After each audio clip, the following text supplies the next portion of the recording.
I'm going to go ahead and start our meeting. It's 6 o'clock and I'm going to call the regular council meeting to order on April 16th at 6 p.m.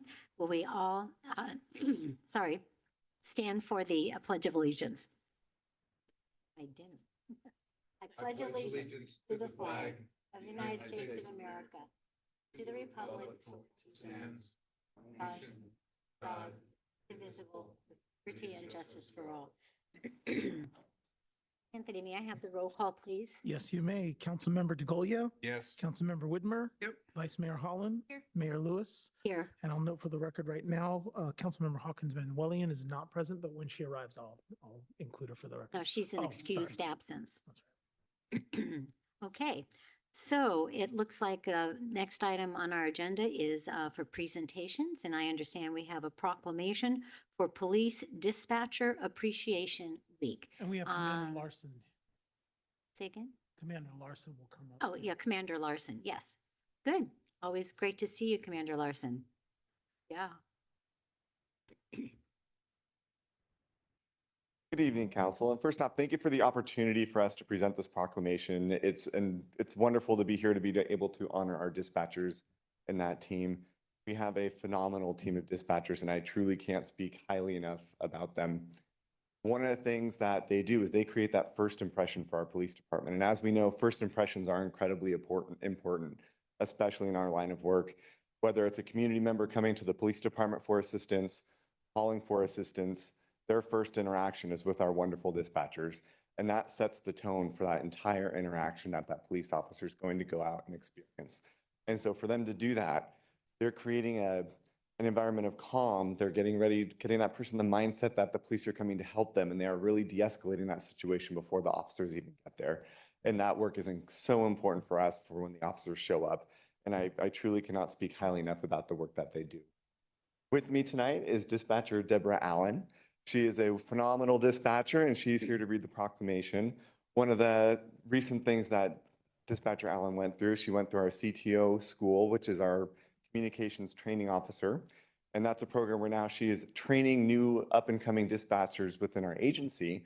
And she recently started training one of our code enforcement officers to assist in dispatch. So if there is a critical incident, we will be able to bring that code enforcement officer in and assist with dispatch, assist with breaks and that kind of thing. So she's taken on that role, and she's been doing a phenomenal job at it. So with that, I will turn it over to Dispatcher Allen. Thank you for all of those kind comments. Thank you for allowing me the chance to read this proclamation as well. In recognition of Atherton's public safety communications personnel. Whereas the City Council of the Town of Atherton, along with the entire community, would like to honor the contributions of all communications personnel in the public safety arena for their continued efforts to preserve public safety through our 911, non-emergency, and dispatch of our police personnel to thousands of calls for service each year across the nation. And whereas each year, the second week of April is dedicated to the personnel who serve as public safety telecommunicators. It was first conceived by Patricia Anderson of the Contra Costa County Sheriff's Office in 1981 and was observed only at that agency for 3 years. Members of the Virginia and North Carolina chapters of the Association of Public Safety Communications Officials, APCO, became involved in the mid-1980s. By the early 1990s, the National APCO organization convinced Congress of the need for a formal proclamation. Representative Edward J. Markey introduced what became the H.J. Resolution 284 to create National Public Safety Telecommunicator Week. According to congressional procedure, it was introduced twice more in 1993 and 1994, and then became permanent without the need for yearly introduction. And whereas the City Council of the Town of Atherton would like to declare National Public Safety Telecommunicators Week, April 13th through 19th, 2025, which has been set aside so everyone can be made aware of their hard work and dedication, which provides a vital link to the public safety services on which we have come to rely on every day. And whereas the City Council of the Town of Atherton wish to thank them for all the sacrifices they make to create a better and safer world for the public. Their commitment to the profession is appreciated by the public safety communications community and the community we serve. Thank you. Thank you. And I might just add to that, that they work under very tense circumstances. And sometimes there's only like one of you on the job at the time. So you're juggling a lot. So we really do appreciate you. Thank you so much. You do. Thank you. Okay. So now is the time for public comments, and I just want to kind of lay out what is expected on our public comments. Comments for items that are on the agenda are limited to 3 minutes, and comments for items that are not on the agenda is limited to 1 minute. And so may take steps if there's lots of comments to manage the time that you have, but I think we're going to be fine today. Is there any member of the public who'd like to speak now? One online? Seeing no public comments, we're going to bring it back to council for disclosure of any ex parte communications, which is disclosing any communications that they've had on agenda items at this time. Okay, Stacey, Vice Mayor. Yeah, I spoke to members of the Encinal Safe Routes to School Parent Advisory Committee. I spoke to members of the CCAG Bike Ped Advisory Committee, and I talked to people, residents, and the Silicon Bike. Anyone else? And this is ex parte on communications that they've had on agenda items. We'll go on to departmental written reports. That's a section in the agenda that is chocked full of information about what's been going on. And so there's no action that is demanded by the council, but if anybody has a discussion item. Nope. Any member of the public? So we did not have a closed session, so there's no report out on that. We come to our consent agenda, which is items number 1 through 7. And consent agenda items are usually matters that are routine in nature and or items that the council has discussed in previous meetings and come to consensus on. And they're passed in one motion. So I'll open it up to the public. Does any member of the public wish to comment on or pull a consent agenda item, items 1 through 7? Anyone online? Seeing none, I'll bring it back to council. Any council member wish to discuss a consent agenda item? No? Okay, may I call for a motion to approve the consent agendas, items 1 through 7? That we consent agenda items 1 through 7. Okay, motion made by Councilmember Widmer. Can I get a second? Second. Okay, Vice Mayor Holland is seconded. All those in favor? Aye. Aye. Any opposed? Any abstentions? The motion passes unanimously. Okay, going on to our next agenda item is and public hearing. We have no public hearing items tonight. Our regular agenda consists of items 8 and 9. So the first one, 8, is consideration of an operating funding request from One Shoreline in support of the multi-jurisdictional flood mitigation projects. And I'm going to ask our city manager to give out a report. Thank you, Madam Mayor, members of the council. This comes before you at the request of One Shoreline. And I believe we have Len Matterman in the audience. If you would come up, he's got a presentation. Anthony will queue up that presentation and council can deliberate from there. Great. Thank you very much, city manager. Welcome, Lynn. Nice to see you.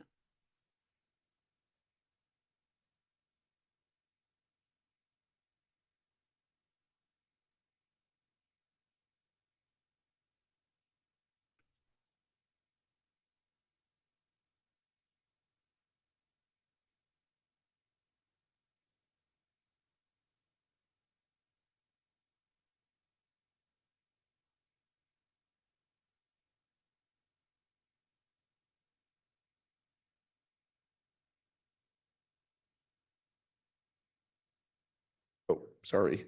Yeah. Thanks. Okay, and so I'm ready for the slide.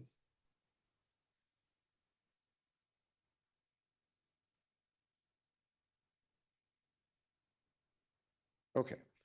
Yes, so my name is Len Matterman. I'm with what's called the San Mateo County Flood and Sea Level Rise Resiliency District. For obvious reasons, we go by a much shorter name. It's known as Shoreline. I'll talk about a little bit about our history in the last several years. San Mateo County has had a long-standing flood control district. It was established in 19 itself, although it was independent of the county administration, as it was a special district. And it covered about 10% of our county. This area, the closest part of the county covered, is the San Francisco Creek watershed, floodplain. And then it also had areas in the north part of our county that you can see in the image on left in Bulma Creek, San Bruno Creek watersheds. Many studies that are, some of which are highlighted in the middle part of the slide, studies by Caltrans and researchers at Stanford, DC, Ag, BCDC, the Scripps Institute, pointed to the fact that here in San Mateo County, have a pretty common vulnerability to wildfire and to storms and to heat and issues around climate change. But we have an outsized vulnerability to sea level rise. In fact, we're unique in California in terms of our vulnerability. In many metrics, number of people, properties, hazardous waste sites, housing stock, all kinds of things, we are at the top of the list. So the cities got together in 2019 to support legislation that was moving through Sacramento to create a special district out of this former historic flood control district that addressed climate change issues. And this isn't just a historic, let's say, evidence. There's what you see in the upper right of this image is the front page from the Chronicle about a week and a half ago regarding vulnerability, coastal flooding. So One Shoreline was created, the first independent government agency in California to address climate. And we look at not just sea level rise, but the big storms and drought and coastal erosion, all things water.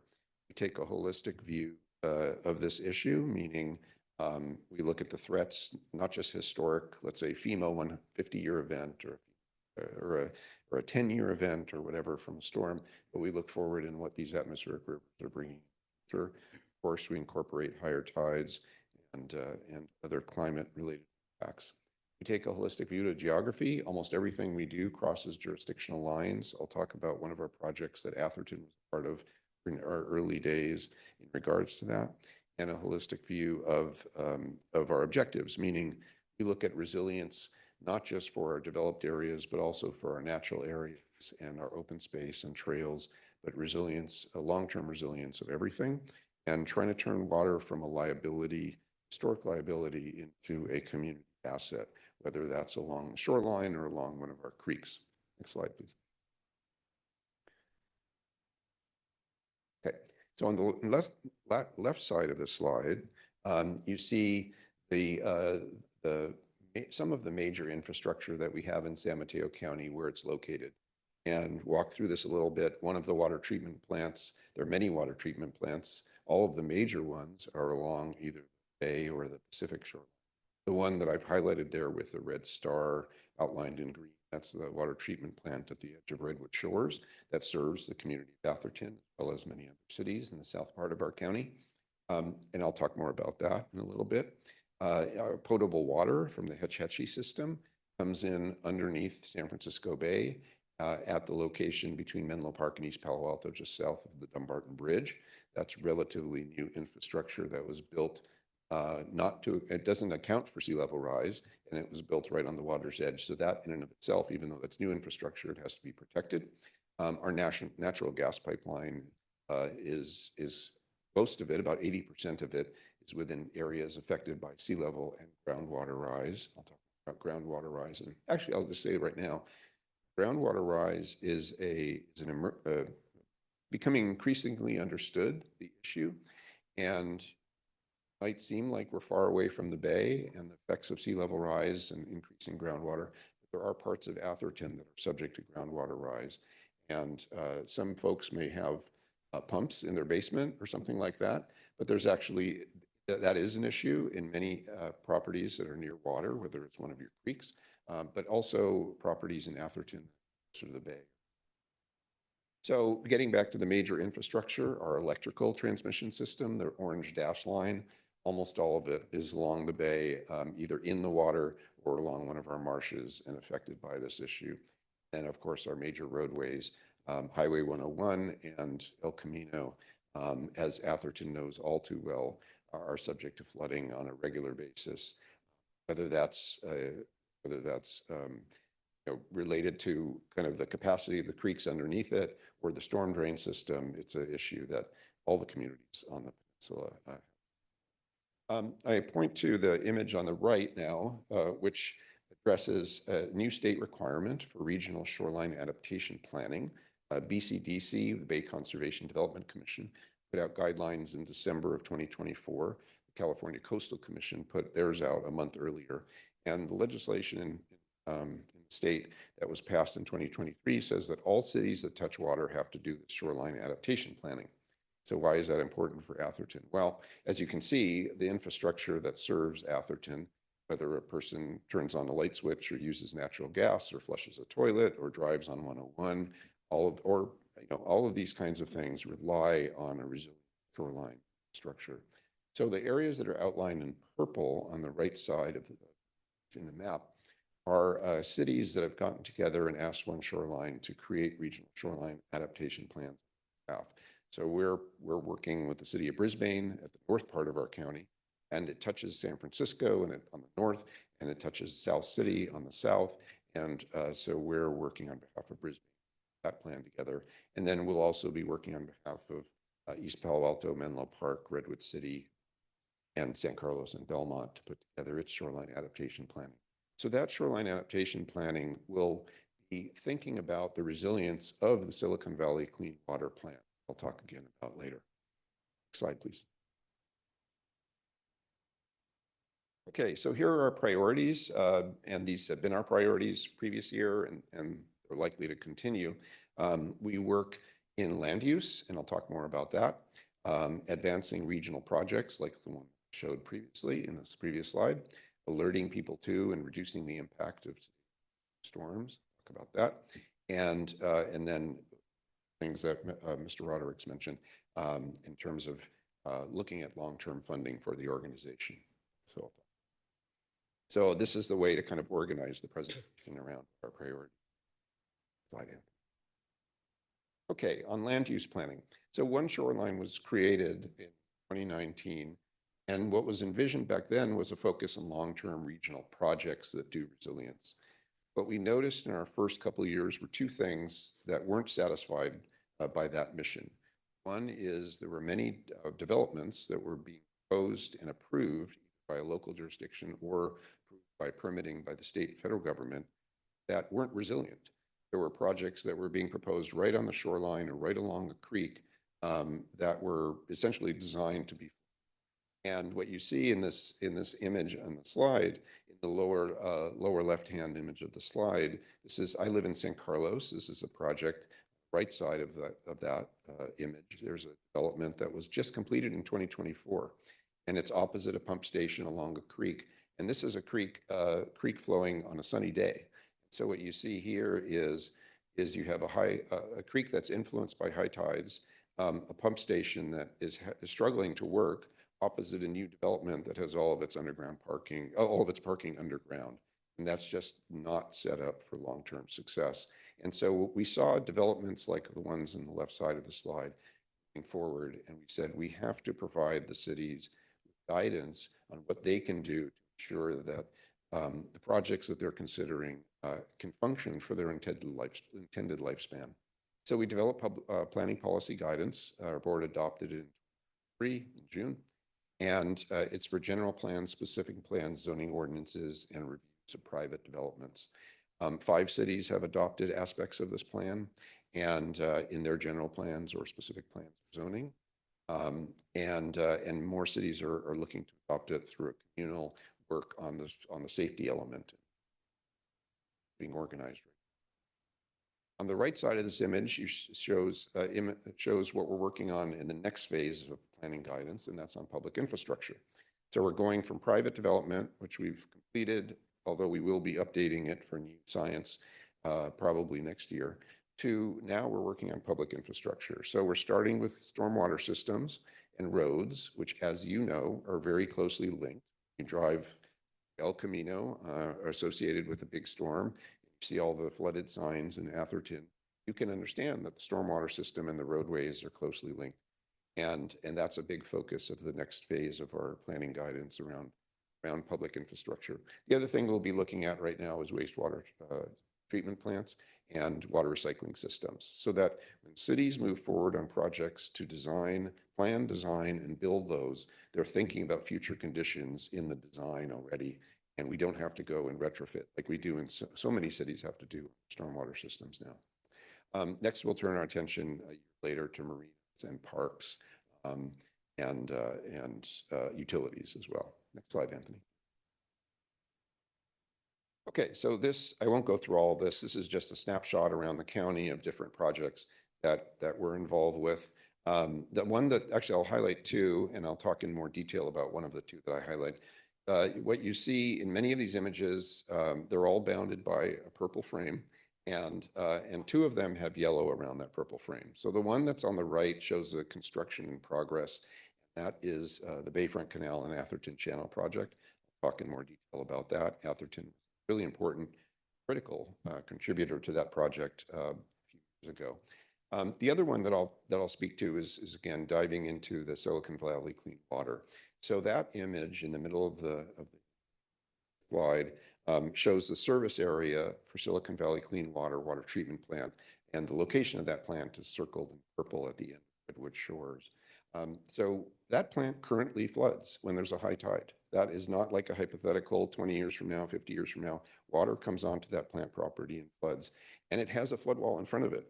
And so that demonstrates that this area or this facility is in sort of need of resilience.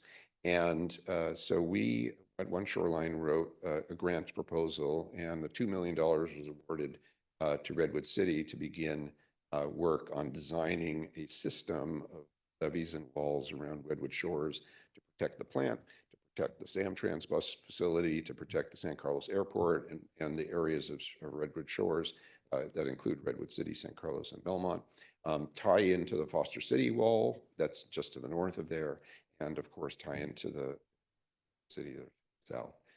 So that project is just getting going. It's led at this stage by Redwood City in terms of levee design, because Redwood City comprises about 80% of shores, but it's one that does closely affect the future resilience of Atherton.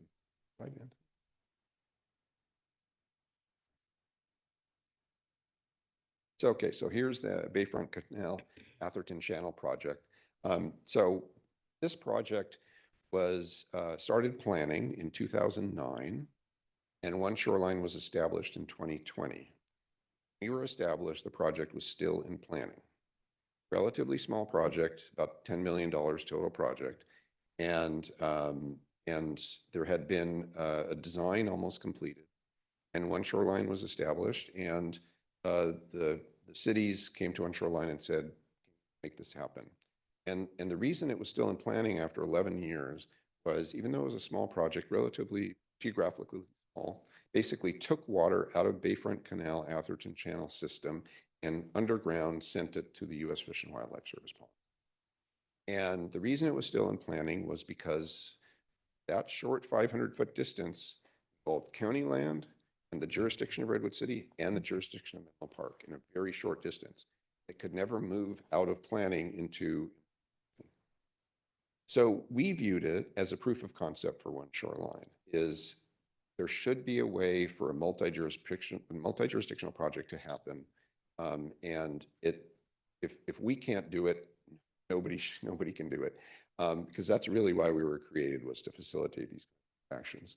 So we took this project on, and thanks to George and his colleagues and city council members from all the cities, Atherton and the other cities contributed a significant amount of money, and that project was in 2 short years permitted, and it was the funding agreement was put in place, and the CEQA documents were done, and construction was completed. That took 2 years. Once we kind of had the new momentum of bringing everybody together to facilitate this.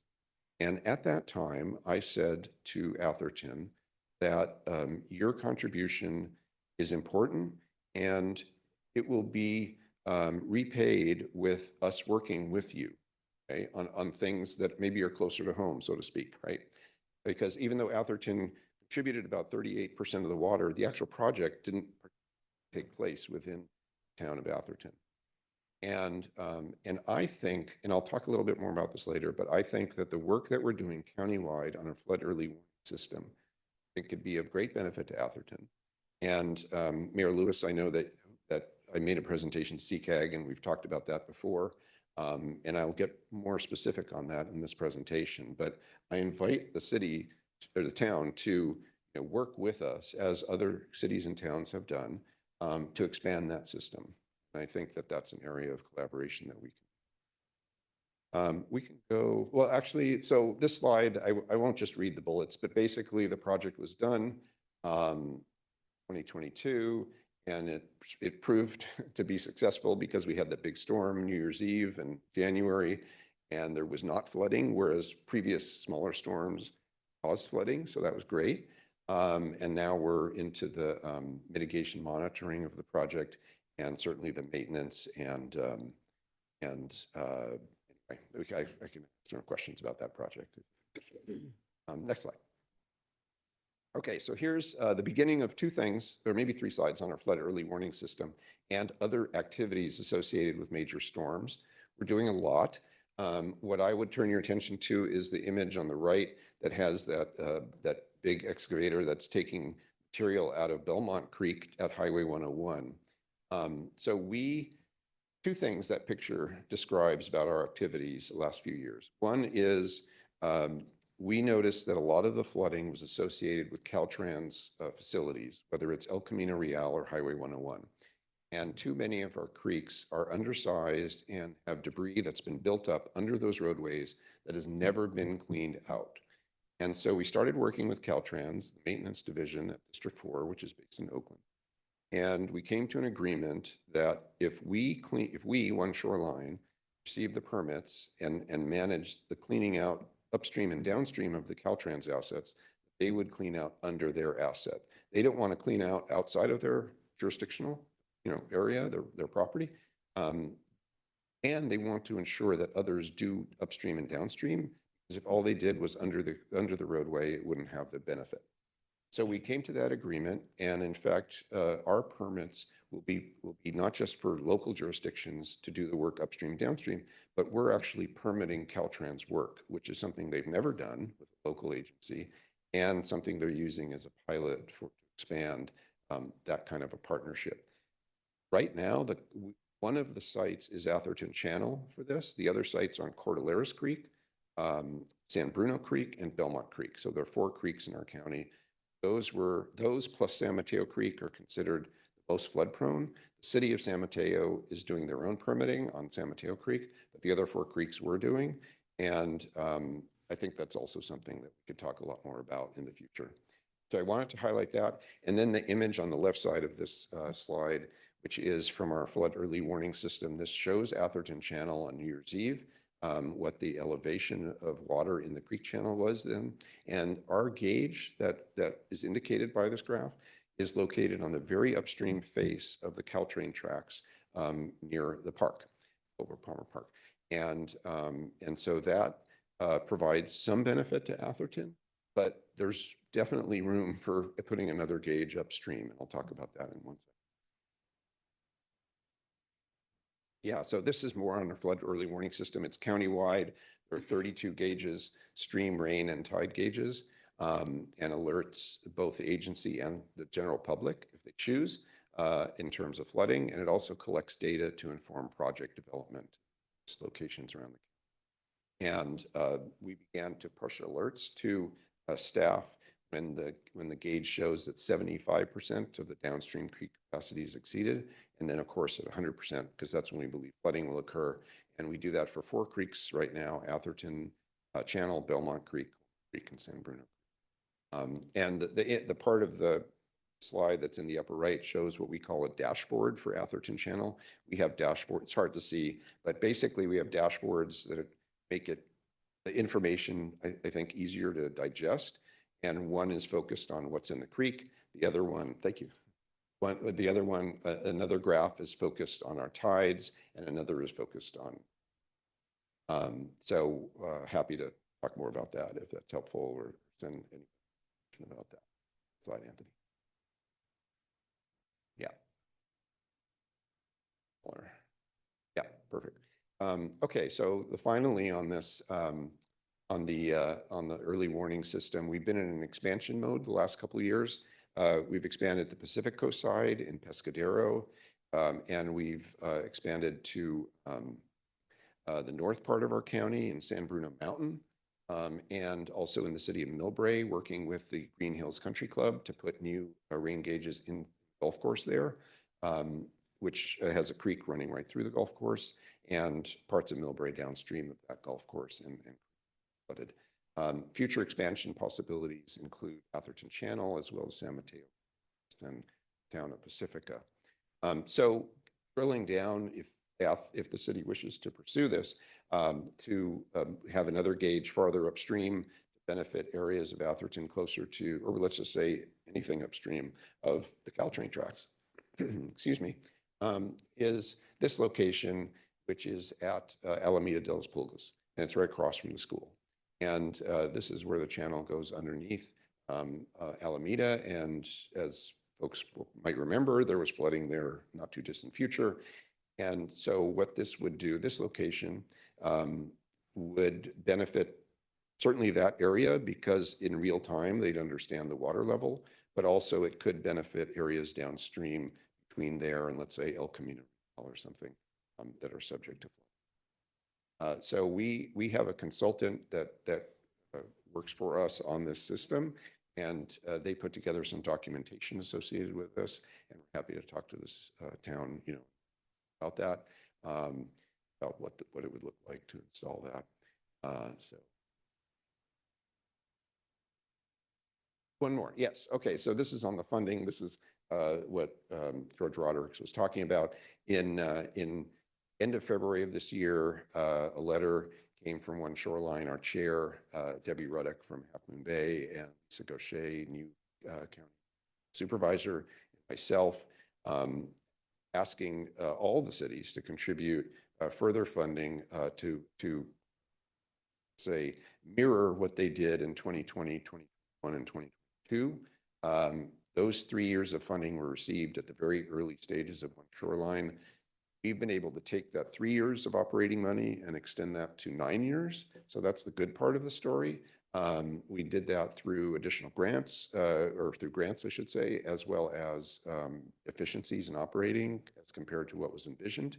And our board is looking at a sustainable source of funding, because there is no sustainable source of funding for this work. We get a small amount of our operating money from the property tax revenue, those specific flood zones. But again, that comprises only 10% of the county. And so we need another source. We've been able to bring in additional to that money, that first 3 years of money, and in additional to that property tax, those property taxes, we brought in about $30 million for project-related work, but that helps to leverage outside funding for projects and do projects, doesn't provide operations. So the request now to all the cities and to the county is to mirror that 3 years of funding for the next 3 fiscal years. And that's both for leveraging grants and the county already made that commitment back at mid-November. The county board of supervisors approved. So that prompted a request to the cities to continue that. So I'm happy to answer questions about all of that. Sure. And thank you for your time. Thank you, Lynn. You might not want to sit down just yet, I because won't. I'm sure people Yeah, have. good. I'll bring it to the public first for asking questions, or council. You want to do some clarifying questions first? Any member on council? Questions? Well, they're not really, they're not as clarifying. Let's say no clarifying questions because your presentation was very clear. Any member of the public have a question or a comment about this at this time? I'll circle back later. Okay, Vice Mayor Hall. Okay, I have a list. Good. So you guys are we're dealing with periods now of flooding and then drought and then flooding and drought, and your job is managing a large volume of water. Are you guys looking at ways to recharge our aquifer as we're dealing with this high volume of water? So I would say yes, qualified yes. And what that means is we have funded a project to channel water in Belmont Creek and Twin Pines Park into an underground basin that both reduces flooding and also provides water quality benefits and can result in some recharge.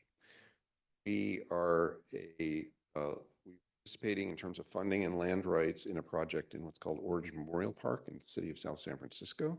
That project is built. Water is channeled from Colma Creek into this basin that's underground, and that water is used for recycling and recharge. There is another project that's in planning stage at 380 in the city of San Bruno. And it's in early planning, but I think that project is also, it hasn't been designed yet, but I think it's also going to satisfy that. Our responsibilities, we've been focused on too much water side of the equation. And in fact, Stephanie is really taking the lead on this for our agency right now. Our authorities extend to drought. That was in the list in that early slide, and water supply for our county. And we're looking at that question not in terms of maybe the way Bosca is looking at it as conservation programs. We're looking at it as water recycling opportunities. And I'll tell you what that means and what that looks like for us. We were very intrigued by what Sharon Heights Golf Course did, building a micro water treatment plant that addressed their needs for non-potable water and also kept the water up there. What we've seen is all the major water treatment plants are right along the Bay or Pacific, and the hill areas, in order to access that water, recycled water down the road, non-potable or potable for that matter, would require huge investment in pipes and continuous investment in energy to move that water up into the hill areas. So we're excited about what Sharon Heights did, as they were. And in fact, Menlo Country Club is looking at a similar, not exactly similar, but a project that has the same ends. And so we've been exploring a project like that in other parts of the hill parts of our county. So long answer to get at some of the aspects probably. I have a list. So one of the other things you had listed was wildfires as one of your to worry about. Have you guys been coordinating with any of our fire districts about sending water somewhere for their firefighting possibilities in the future? No, we haven't. That's an interesting question. We did significant coordination with the wildfire community throughout the county, CAL FIRE, and then all the fire chiefs, as we were looking at we and the county were exploring a parcel tax related to climate resilience for both flooding and fire. And that was in 2022. And we did a lot of kind of coordination on that. And we're considering that again for 2026. Our board has a committee that's looking at that. But to get to your specific question of taking advantage of all this water, it's kind of hard, right? Because the storms come through, you need a place to have it. Usually you're not fighting fires when the storms are coming through. So it's a question of storage and anyway, talk more about that. That's not something. Okay. I serve on the CCAG-CMEC committee, the Congestion Management Environmental Quality Committee, and we received a presentation about the One Watershed Framework project, and I'm just wondering how that relates to what you guys are doing with One Shoreline. Yeah, so it relates closely in San Bruno Creek watershed, which is kind of an early focus of the One Watershed grant. And so we're working closely with them. We have in San Bruno, we're sponsoring something called Resilient San Bruno, which is a very focused community-led process that might have come up in the discussions at the CCAG committee. And the idea for One Watershed is to use San Bruno as a kind of test case to expand the concept more broadly to the county. And both of those things are interesting to us. San Bruno is one of our historic flood zones that we inherited, which you saw at the beginning. And also, of course, we're interested countywide. So yes, we're working closely with One Watershed. What that will look like in the future and what spins out of the One Watershed process, I think is still an open question. We have very tangible assets that we need to maintain. We have a tide gate that was built in 1958, and we have to figure out what do we do with this thing. It breaks.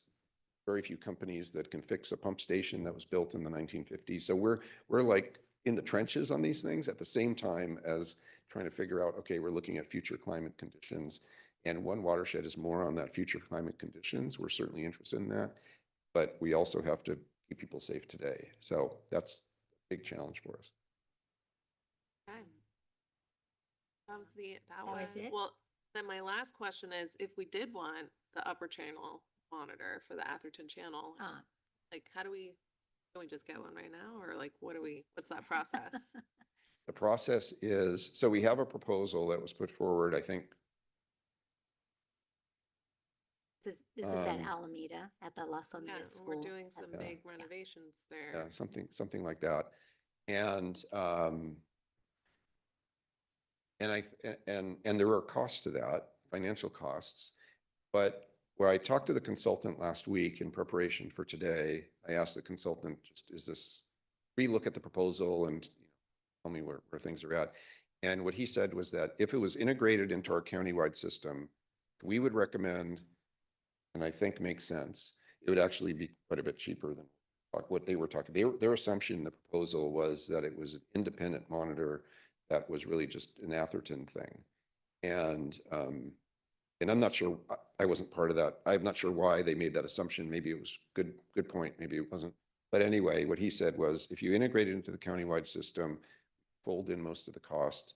And so it's really just, the town and One Shoreline saying, let's do this, and figuring out how we pay for it. And I think for $25,000 later, we have it in the ground and you can tap into it through the dashboard and all that. So probably, let's see, here we are in April. I would hope that we have to order the parts and all that. I would hope that by Thanksgiving, when we really need it to work, we have it in the ground, but probably want to figure that out pretty soon. So. All right. So I'll ask other council members if they have any comments or questions. Bill? When you came here last time, I asked you a question about the building right on the shoreline and what we're doing to ensure that building and the infrastructure and building protection that they need at their costs because they're doing development. I noticed in your presentation that you've written some ordinances on it. Does require that the developer put in that infrastructure at their cost, or? So we did write land use text for cities, and that's in our planning guidance. And it's up to the individual city and town to adopt it. We provide the guidance. We don't have, except in very, very, very few specific situations, we don't have ordinance authority to compel. There, of the 11 cities that are along the bay, and this was really at the first, let's say, effort at this was along the bay shoreline. Now we're working countywide on this other. Of the 11 cities that touch the bay, 5 have incorporated this language. And the city that's on the farthest on this is Burlingame. And their zoning ordinance has very specific language that has resulted in development agreements with developers that require the developers to build resilience infrastructure in coordination with the regional resilience project. So let me just say a little more about that. There is a project that we call the Millbrae and Burlingame Shorelines resilience project. It's a one shoreline project. We're the lead agency. Connects into San Francisco International Airport on the north, connects into City of San Mateo south. Within that, let's say shoreline, several miles, there are many large developments that are moving along.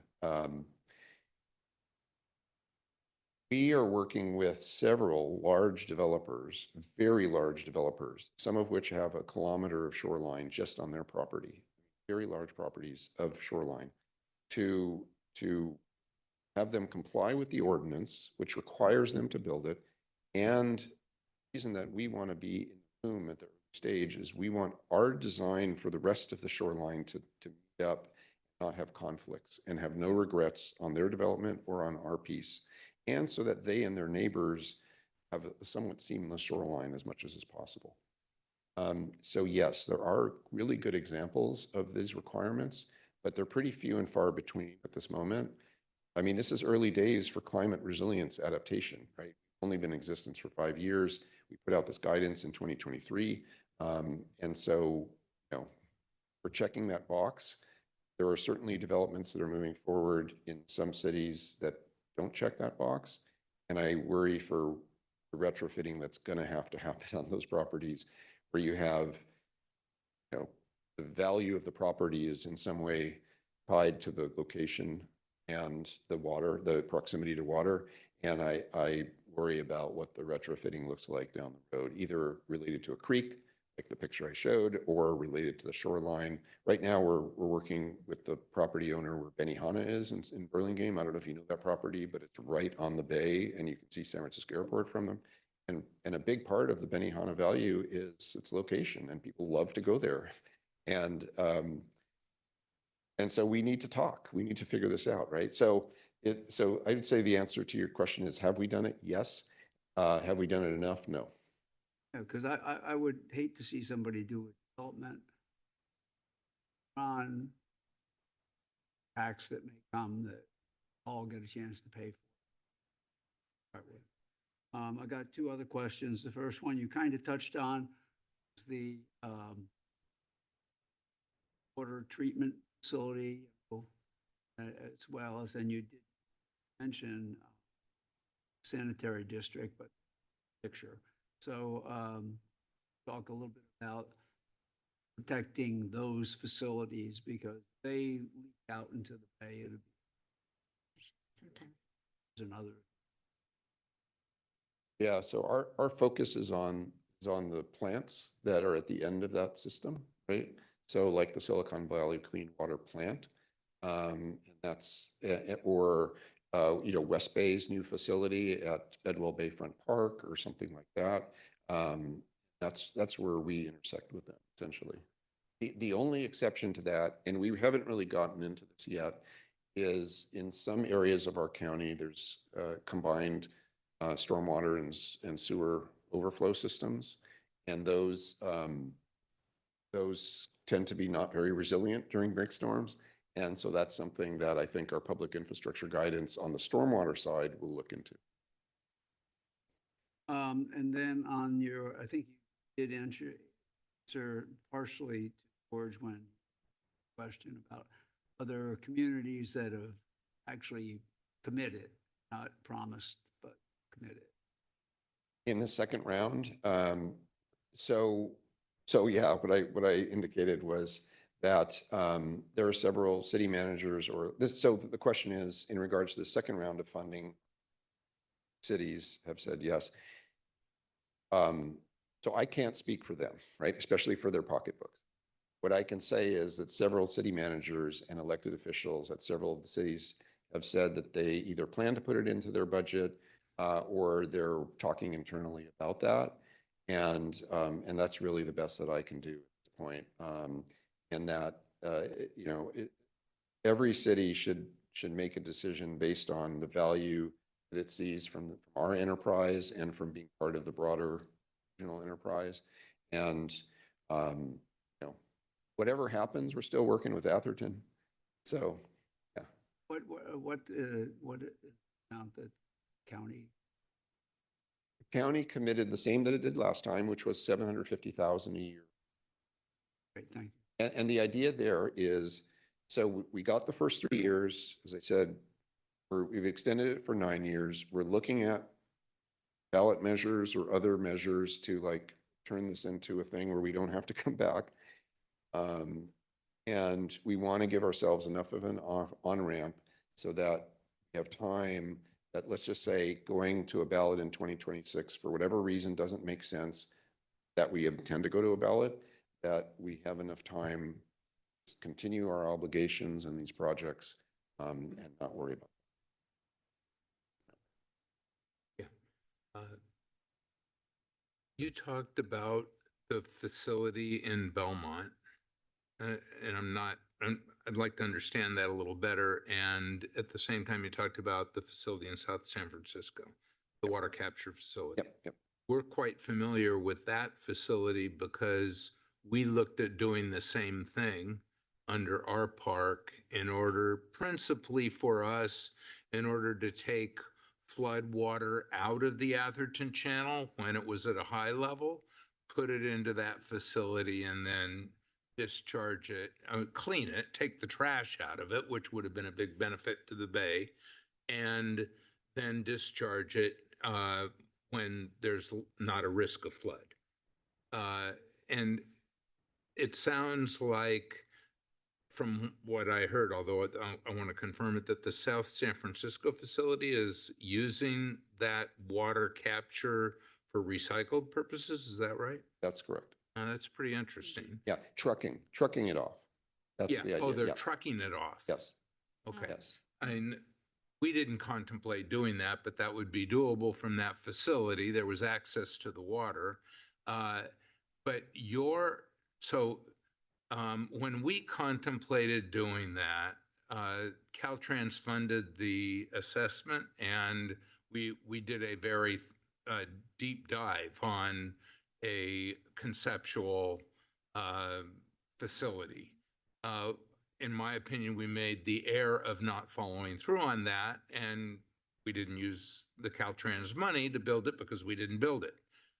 But if that were something that we were to reconsider, which I think this council would be favorably reconsider, we'd obviously need to convince Caltrans to put that money back up because they were going to fund the construction and we couldn't afford to do it. Is that something One Shoreline could help us with? Sure. I mean, we were not involved. So Caltrans. Yeah, this was before you were formed. Yeah, and so we were not involved in yours. We were also not involved in Orange Memorial Park because that was also predated us. But we did have land rights throughout the creek channel adjacent to the project. So we provided land rights to the city's part of that, to the project as part of the cities, and we're contributing to on that project. And the reason we can do that financially is we secure property taxes from that watershed. That's Colma Creek watershed that runs through Orange Park. Caltrans is also funding the 380, 280 project that I mentioned, and Caltrans is also funding trash capture work on another area we own land, which is along Colma Creek in the town of Colma. So they're in this business of having to mitigate their work, and this is a good opportunity. These types of projects are a good opportunity for them. Absolutely, I'd be happy to help. I don't know exactly what that looks like, the coordination and whatnot, but whatever we can do to support that. These are good projects, so. I think it's a big project and a very good project. I would have to say probably didn't come out really well with Caltrans because they wanted the project built and it was our failure to make it happen. But upon reconsideration, that might be something that they can embrace, but I think we need help to make that happen. It would be a good project for the bay, and it would obviously take trash out of the Atherton Channel during flood stage, which is a problem for the bay. So I know there's some interest at Caltrans. I don't know if there's continuing interest with Atherton, but that would have to be something we would explore and need help exploring. Yeah, no, we'd be happy to do that. I mean, Caltrans, yeah, I don't know the history that you're referring to. Caltrans is looking for these projects because they have to look for No, I projects. know So, the State Water Board has required them to Yeah, do this. yeah. So, and I don't know if there are sites farther upstream. This is at Holbrook Palmer, I assume, or is it? Yeah, so I'm just going to chime in on what your comments are, and we can't beat ourselves up too badly about passing on it at the time because we were starting construction on this site here, our new town center, and it would have been two major construction projects at the same time. And we said as council, this is the most important for our town right now. And we just can't. So that was our rationale. It wasn't because we just said, oh, well, it's worth it or not. But we just couldn't do it to our residents to have two major. So anyway, you have any more One more. questions? Yeah. The other issue with Caltrans that's a very important issue for us involves El Camino Real. And have you done anything on El Camino Real? Because it's a state highway. I know Caltrans is involved in the entire roadway.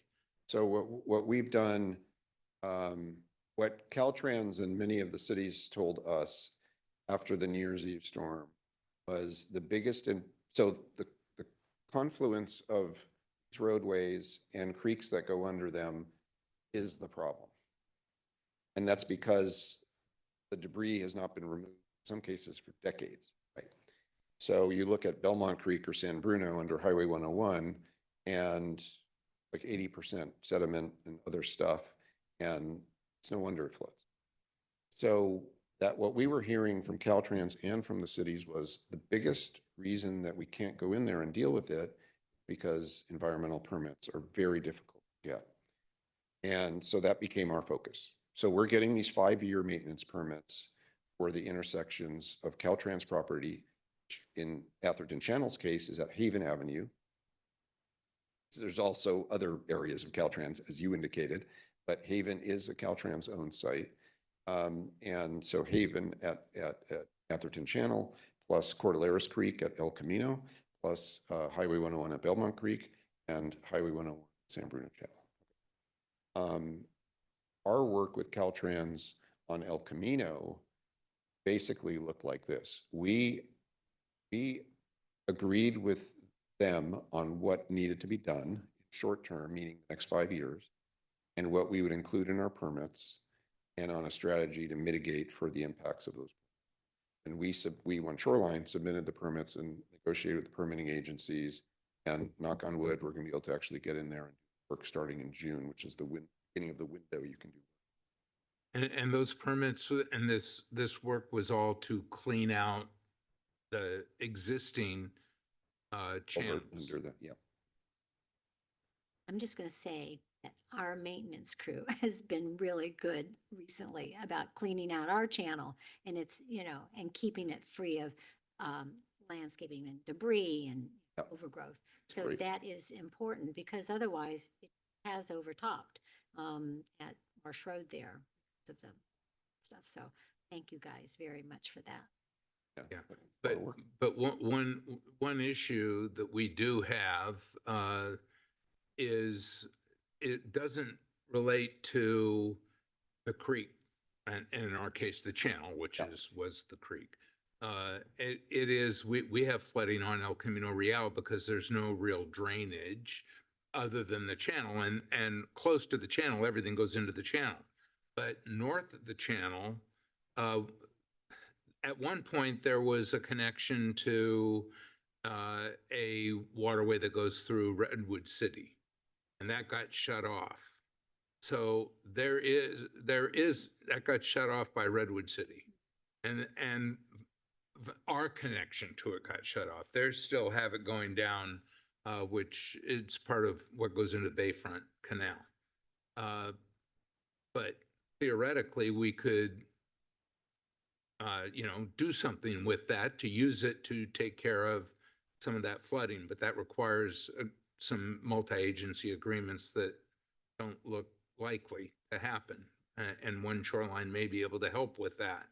We have done a fairly deep dive on a conceptual way to fix the flooding, which would require very expensive digging and tunneling to the channel to move that water instead of down through the Redwood City Channel south to the Atherton Channel.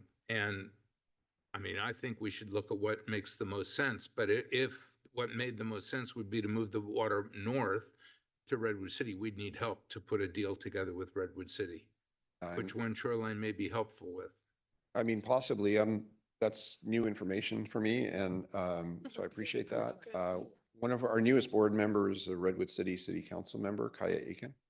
And I'm happy to help facilitate new conversations in that regard, if that would be to the town. I would take your direction on that. Great, thank you. Great, thank you. So I'm going to keep my questions very, you've been talking and explaining very much. So you talk a little bit about Proposition 4, the climate bond. So I'm curious how much work has been done to get this possibly on the 2026 ballot. So I'm sorry, I'm confused. You mentioned the climate Proposition bond, 4, it's called Yeah. the climate bond. right? That was passed in November. Oh, that That's did the get, state one. Oh, not the okay. regional one. but you're talking about the ballot measure will take time to. So, yeah, so let me clarify. So Prop 4 I was got known as the climate bond. It confused. passed Okay. November of this past Oh, election. good. And that was a statewide bond, $10 billion for climate-related activities. The measure that I was referencing, which is, I have to emphasize, it's under exploration by a one shoreline board committee, is whether or not wildfire and flooding resilience should be funded locally, partly to leverage that outside state bond money, because a lot of that money requires a local match of some level, percentage, and also partly to sustain our operations on shoreline. And so we have we're taking a look at that. And we looked at that with San Mateo County back in 2022, considering that November election. At that time, the decision was made to move forward on that, but we're continuing that exploration. Okay, well, my other follow-up is, you're asking Atherton for a 3-year commitment, $25,000 for the next 3 years. And Correct. is that for other cities in San Mateo County, are they all being asked for that same amount, or are we No. prorated according to population? Exactly. And so I can give you those general high-level numbers. So there are 20 cities, right, San Mateo.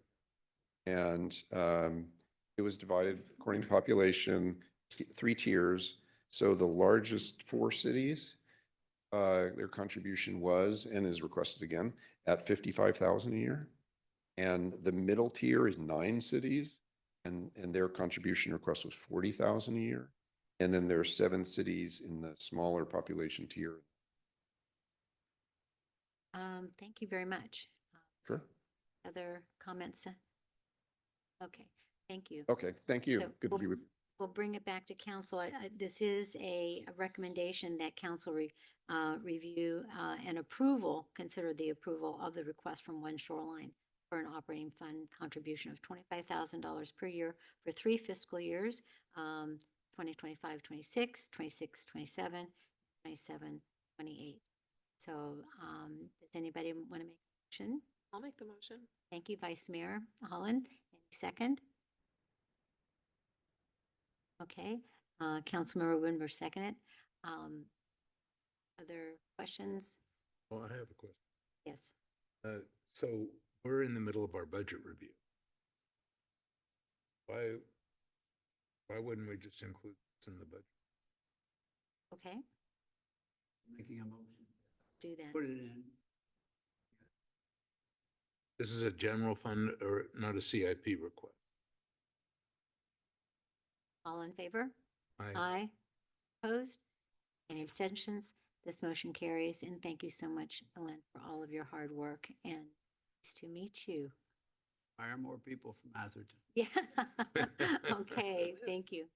Going on to item number 9, it is our Public Works Director, Robert Ovadia, is going to give us a presentation about the El Camino Real Complete Streets gap closure project study. Robert, good. Okay. We've got little handouts here, right? Thank you, Mayor, members of the council. I am pleased to bring back to you um, for your information and consideration, the results of the El Camino Real Complete Streets Gap Closure Study.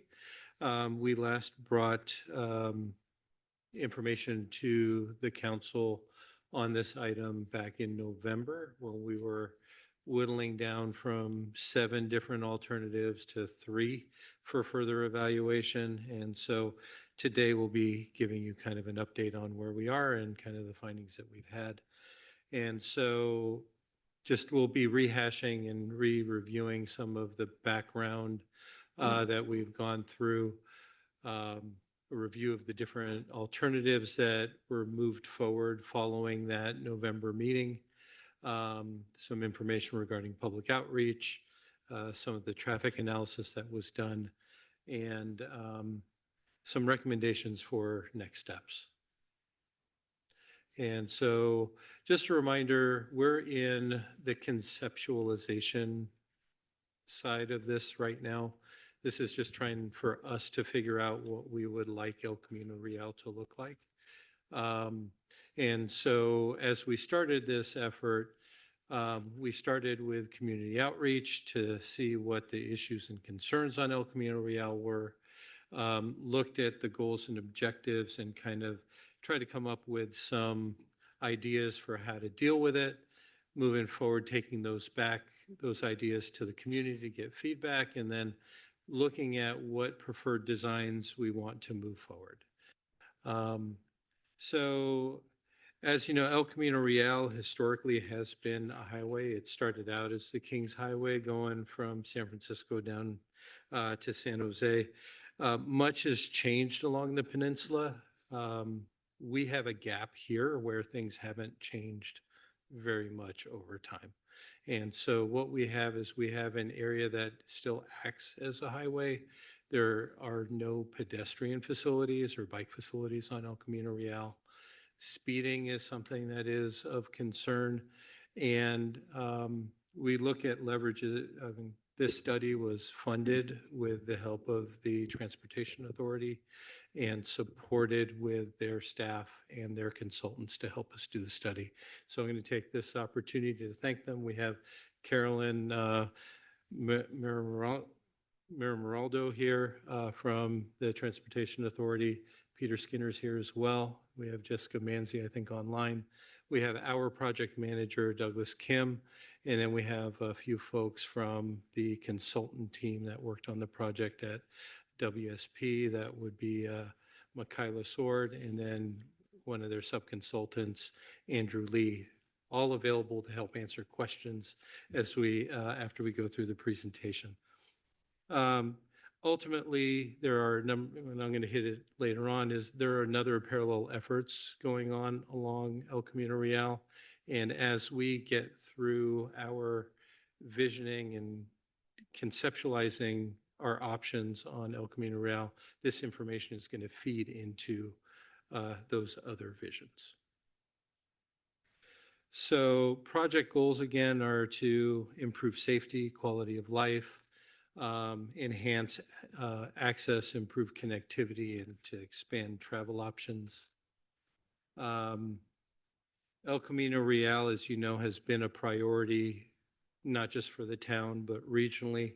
We have the need to study and evaluate El Camino Real in our old bicycle and pedestrian master plan that was developed in 2014. Menlo Park has been looking at El Camino Real. It is a priority route in the countywide comprehensive bike plan. It's in the countywide transportation plan, Grand Boulevard Initiative. It's part of the MTC network and state highway. So El Camino Real is important to us. It's important regionally as well. So when we reached out to the community in our initial outreach phase, just a reminder, the highlights of things that was at the top of mind of those that responded to our surveys was really safety overall, safety for drivers, safety for pedestrians, safety for cyclists, improving pedestrian crossings, keeping and enhancing the quality of the roadway. As I mentioned, Samtrans is also has reinvigorated their Grand Boulevard initiative. And so these are a couple of slides, a couple of images from them. They did an analysis of El Camino Real regarding how easy it is for them to traverse El Camino. And overall, El Camino, as you look at El Camino, where we are, it's like the greenest stretch. I mean, it's easy for their buses to travel through here. Speeds along El Camino average over 35 miles, about 35 miles an hour or so. And as we know, crash severity increases with speed. And so El Camino Real is on the countywide high injury network. There is a history of accidents on El Camino, including a couple of fatalities. I just Yes, have a little comment. Isn't the speed limit on El Camino 5? it's 35. Okay, yeah. so, but you're saying that the, The average, I Average think the speed is the 35? critical In front of speed. us on the whole stretch. oh, on the whole stretch? Yeah. Oh, okay. So Because I'm it's going to way say more than that, yeah, so I'm going to say you all drive it every day. And you know how fast people drive Yes. on El Camino. It is really easy to drive through town in Only comparison, 1.5 in miles, too. comparison to our neighbors. And so just a refresh of the, Wait, Well, before you yeah. leave that slide, can I just ask you a quick question Sure. about it? So that, oops. no, the next slide. Sorry, yeah, no. The one It takes a minute. with the colors on, in the two directions. Mhm. Obviously, the colors go from red to orange to yellow to green, light green to green. Isn't it most desirable to be green, or is it most desirable to be red? The answer is it depends. Every jurisdiction has their vision of what El Camino Real should look like in their community, and they have their priorities for the street. In areas where you have a lot of pedestrians, where you have a lot of activity centers, and or you have a downtown. One of my previous employers looked at in Daly City, Mission Street as part of their commercial core. The city manager at the time said, I want people to crawl through because I want them to see every single store on the street. Yeah. That was the vision at the time up there. Okay. There's a significant difference between crawling through and flying through. And so that's basically, as we look at this, it's just illustrative that it's not consistent along El Camino Real in terms of the travel speeds and how fast people go. And so there are spots that people go faster. It looks like Councilmember Whitmer has a question. Sure, I guess. On the chart before.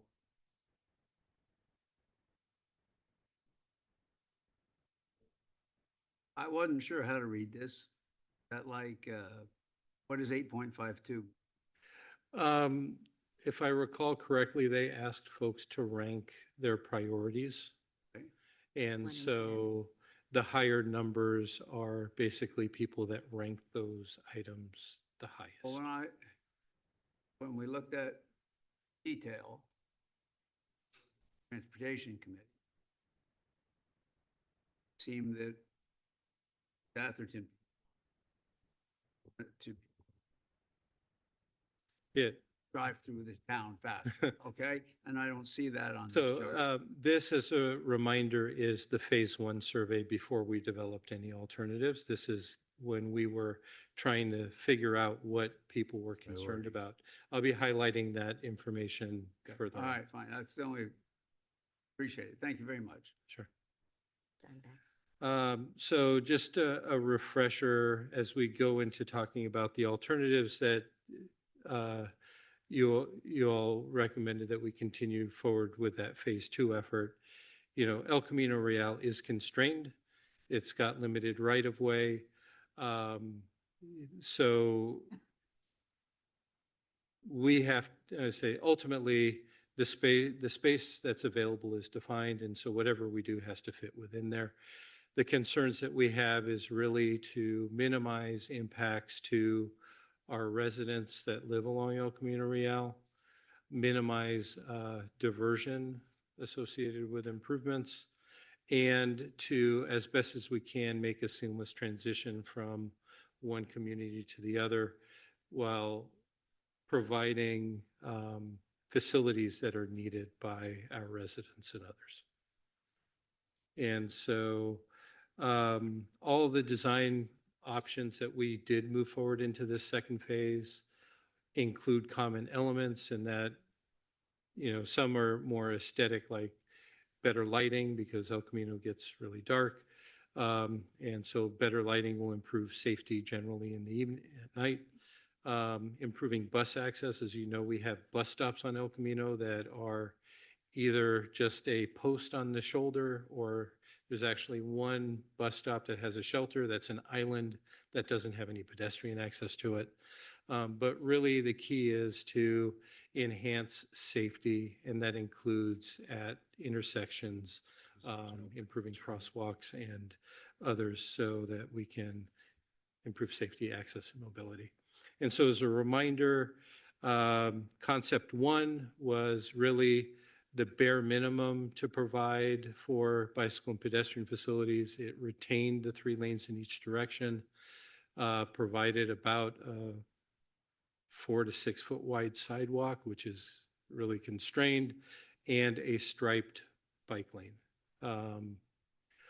Concept 2 expanded the space for bicycles and pedestrians, widened that sidewalk to about 8 feet or so, and provided for either provides enough space for either a buffered or separated bike lane. And so just a reminder, buffered bike lane is a bike lane where there's some additional space striped on the roadway to separate that cyclist from vehicular traffic. An example of that is what we have on Middlefield Road, or now on Valparaiso, where we have the bike lane, a little bit of a buffer, and then the travel lane. Separated bikeways kind of up that separation a bit by putting some sort of physical barrier. It can be soft, such as having delineators or flexible bollards. It could be hard, such as having raised curbs or other fixed features. This didn't contemplate exactly what that would be. It's just really accommodating the space for it, providing that separation between the cyclist and the vehicle.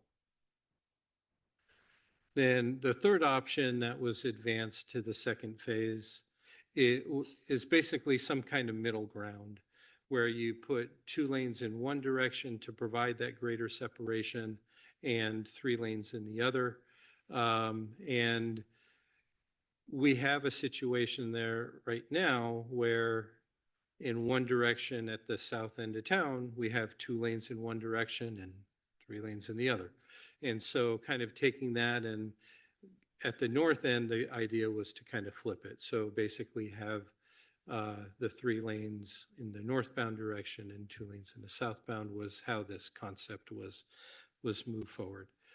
So on the technical side, keeping 3 lanes, least disruptive to traffic, but it's the least protective to cyclists and pedestrians. On the other hand, concept 2 is the opposite, provides greater protection, but it does reduce vehicle speeds and constrains the roadway. Concept 3 was deemed as some sort of middle ground, trying to bridge the gap between the two. And so following our November meeting, we took this out to the public to gather feedback. And so that's really, now we're going to hit the meat of the presentation.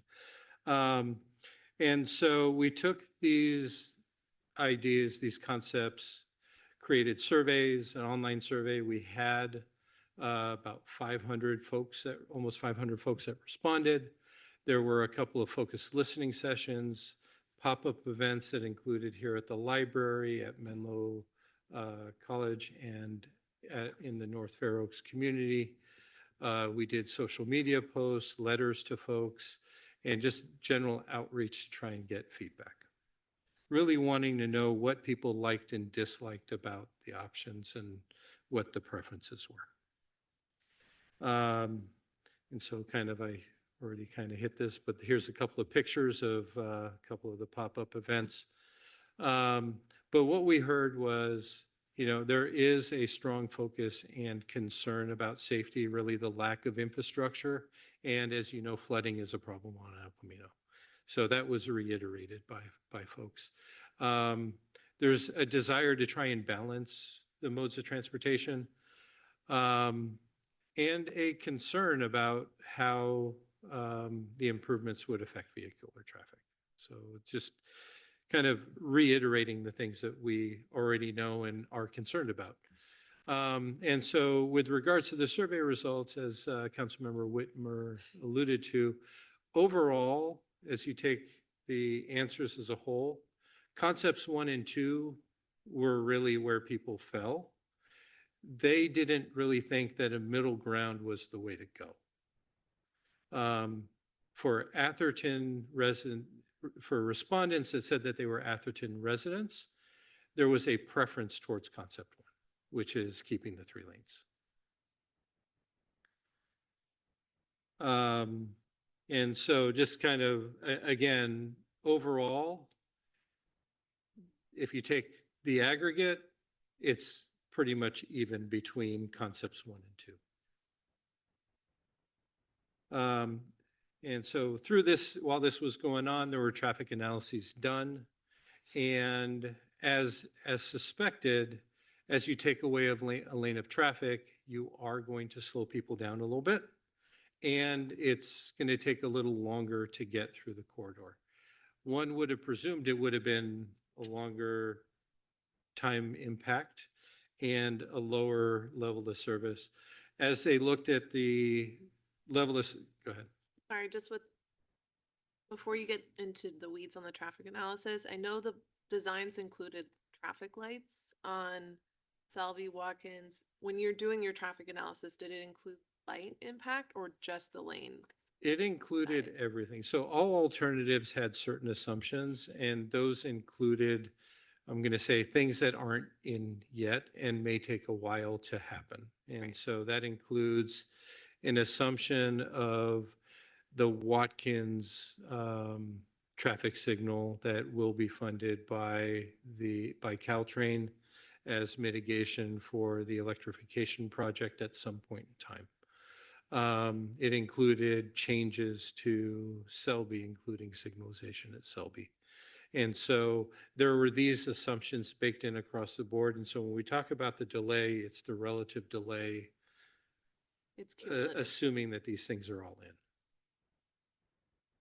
Yeah, can't- well, we that's why I can't- just we- wanted to make sure. it was Exactly. I included. mean, So and, oh, So again, this is all early conceptual level things. There are no the design is not fine tuned. The concepts weren't fine tuned. It's just what happens if. And so, So wait, can you go back to that slide? Yeah. I don't understand. So, okay, so this So is I'll showing try and- northbound and southbound, morning and evening on these 3 different concepts Mhm. that were presented. And so just on the speed thing, which jumps, is this miles per hour? It looks like it yeah, is. so what it is that it's not an instantaneous speed, but it was an estimation of the average speed of a car driving through. And that accounts Going taking 20 miles taking an into hour? account stopping at the lights. So see, that's the problem. it's not a, That's it's, the problem. yeah, so what it is it's an estimation of how long it's going to take to drive through the corridor and how that relates to what that average speed is, meaning that you are going to ramp up speed, you're going to slow down, you're going to go back up as you're coming to the intersections that have signal lights. And so we have Andrew on the line from Parametrics who did some of the modeling and would be better able to answer that. But if I were to say that assuming that you say that the signals were there and we did nothing, the estimate of time to get from one end to the other is about 5.5 minutes. Okay. If we take away that lane in the morning as you're going southbound, which is the commute direction, the estimate is that you're going to add about 1.5 minutes to it if you take that lane away. Seems like Okay. So there is an impact. It's just a question of is that too much of an impact or not? On average, what that means is taking you longer. You're going to drive a bit slower. Yes. yes, sir. So if we're gonna put in all these extra lights, no It's- one's gonna be able to get up to speed anyway. So it's gonna be going slower anyway. And so so taking away a lane isn't gonna really adversely affect that either. Well, it's going to have a little, like I say, you can't take away a lane and not have any impact. I agree, it'll make it more compact, but Yeah. if you have a light every quarter mile, Well, I it's don't gonna think be you're like gonna slow driving through people down. downtown Yeah. Menlo Park. By the time you get through the light, Selby. You have you're at a enough red time. light Yeah. again, okay? And you gotta wait 5 minutes again. So, Okay. all right, thank you. All Sorry. right. And so again, high level, I'm just going to highlight a couple of areas that stood out more so than going into the details. There are a couple of intersections that are forecasted that if you were to take away a lane, it's got a little more than a negligible impact. And I think the biggest ones are at Fifth Avenue, particularly in the evening where you're going from a level of service C to a level of service E. At Watkins, in the evening again, it's forecasted to go from what is now A, because there's no signal, just people flying through the Watkins intersection. Having that signal there will have an impact on getting through there. Yeah. Yeah. So like I say, I mean, it just reiterate, and that impact is exacerbated by losing the lane. Robert, you're killing me. I'm glad I can provide a little bit of Slow entertainment. down. Okay. So again, just really hitting some of the other factors. There's the Grand Boulevard Initiative that is going on. Caltrans is also conducting their comprehensive multimodal corridor plan. And they have their bicycle and pedestrian plans also that they're going to be kicking off again for San Mateo County in District 4. And as you know, Caltrans has been working with Redwood City on their SHOP project, which is a state highway safety program. And so in your packet and hopefully on your screen in a second, I'm going to just really run through high level what they are proposing. And right now, as you leave Redwood City going southbound, as you pass Highway 84, you have, I think it's Hazel Avenue comes in, and there's basically that right turn from Hazel turns into the third lane going southbound on El Camino. Caltrans is looking at that as part of this project through Redwood City and basically taking that third lane away. Isn't that county property? Jurisdictionally, it's Redwood City on that side of the road. So jurisdictionally, boundary wise, we're talking Redwood City, County of San Mateo, and Atherton. Okay. And so this here illustrates basically that southern connection near, the project goes further north, but this here shows that north end basically not adding that third lane in the southbound direction, having 2 through lanes going southbound. In the northbound direction, again, it's 2 lanes approaching that, and then because of the bifurcation, they are adding that third lane because it veers off as you go under 84. But continuing south, in the southbound direction, they're leaving it as 2 lanes. And they kind of go in and out between 2 lanes and 3 lanes in the northbound direction. And as we approach Selby, it looks like, Mayor, you have a question? No, I'm just trying to match up my papers to what you're doing. Okay. So I think I've got this one. Okay. So as basically as you go from Redwood City to Atherton, their project stops at Selby. Which is one of our key areas of concern. We have a lot of safety issues and flooding and other things there at Selby.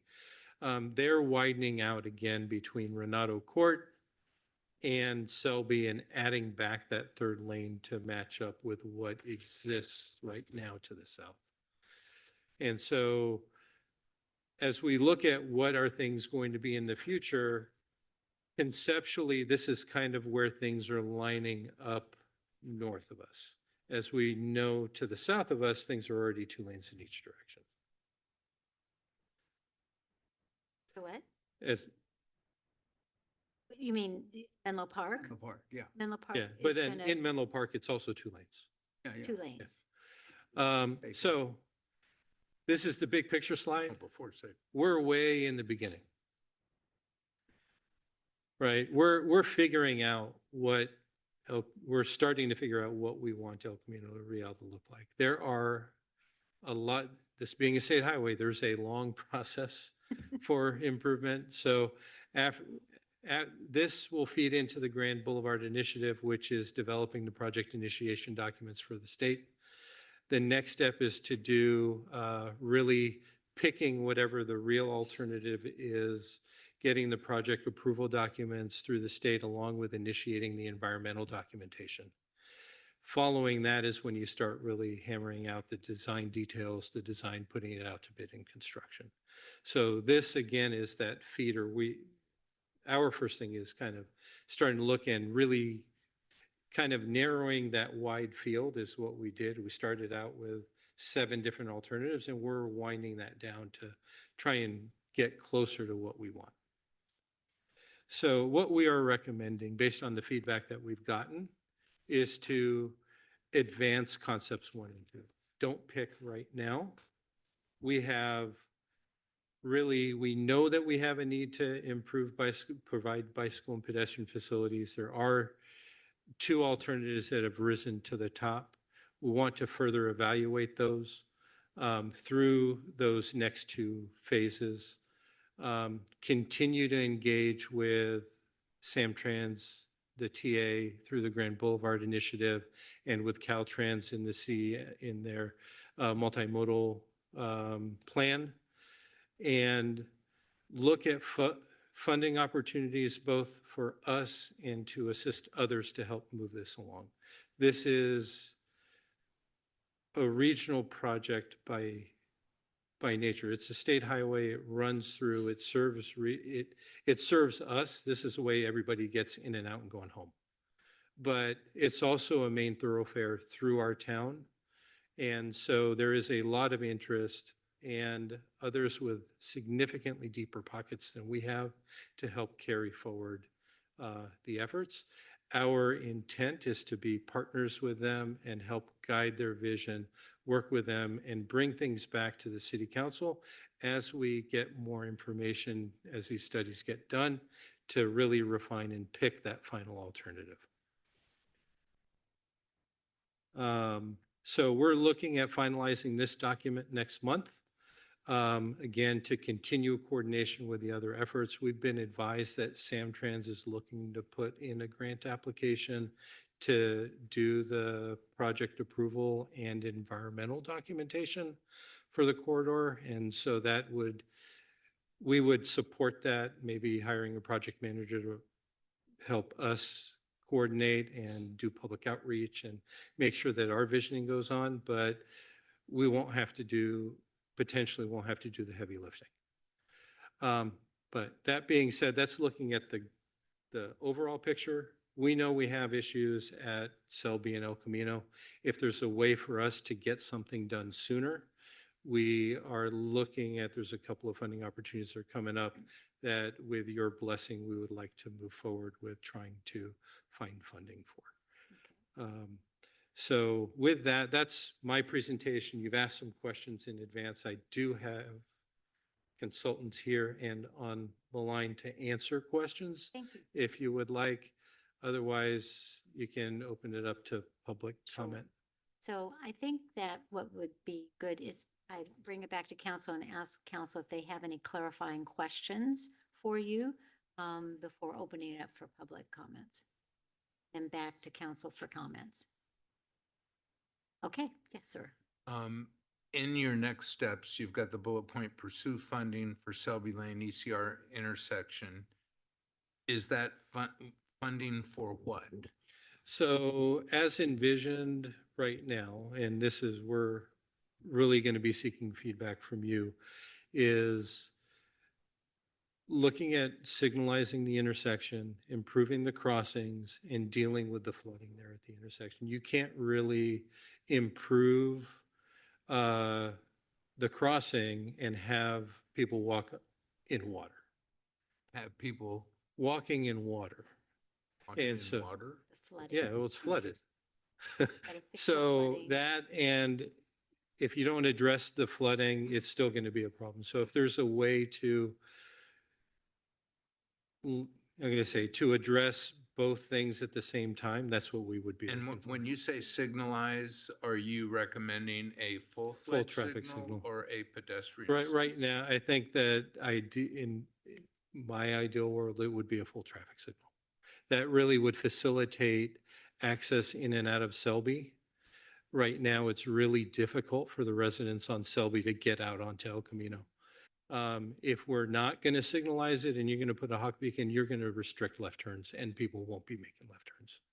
So if we want to really improve safety and mobility at the intersection, a traffic signal, I think, is the way to go.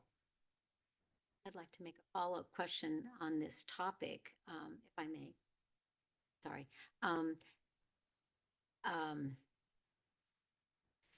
Residents in the past have been concerned about the impact of putting a stoplight on El Camino that it would encourage more cut-through traffic on Selby Lane going through. Is there any evidence that that would happen, or is there any evidence that it would actually be a benefit to Selby Lane residents? Because as you said, I've heard so many Mhm. complaints that they can't Yeah. get out and make a left-hand turn. Yeah, so I'm gonna say, right now, we know people can't get out and make a left turn. It's really difficult. Residents are currently complaining about folks that are cutting through. Right, so particularly in the northbound direction, they're swinging over and not going straight to 84. They're kind of doing a circuitous route going up Selby and then cutting over to get 84 further west. Yeah. We've put in some speed humps. I think that there are probably ways to try and mitigate some of that by trying to slow traffic down through on traffic. Selby itself Sites. rather than restricting access for everybody out. Okay, all right. Any other, okay, You're recommending that we do 2 different plans and move forward, and I'm just wondering, is there a big financial difference between 2 plans versus 1? When you say two plans, Like what do you if mean? we Concept advance one or the two. concept 1 and 2, Oh. and we decide to do only 1, is there a big Is there a difference in the big difference? money? Again, we're not going to be carrying the torch. But it's. Cares, it's not our money? Great. I'm going to say this, is that we've been advised that as folks enter into that project initiation stage, that one concept isn't enough. And that Caltrans wants to see that you've looked at multiple options. And so that's one of the reasons why in addition to the feedback that we've gotten, that's why we're recommending more. And so the concept that you have for the shop project, they developed like 3 or 4 different ones, and that's the one that kind of is creeping to the top. I have a follow-up to that. So you said Caltrans wants to see that we're looking at different concepts. As you get But through that project initiation. Pretty timeline. clearly looking at different concepts because they're in front of us. So But we're not promoting. Like I all say, of with, them. with more refined analysis. Yes, sir. another Go second ahead. question. You gave a fairly thorough description of what other partnering agencies are looking at along El Camino and Redwood City, Menlo Park, and the county, and Caltrans, who really has authority over that corridor. How much impact do we have? I mean, does what we decide make any difference? Well, that's what we're trying to influence as best as we can. And so as we move these concepts forward, we're saying to, for example, Samtrans through the Grand Boulevard Initiative, these are our high-level concepts that we want to continue to move forward with.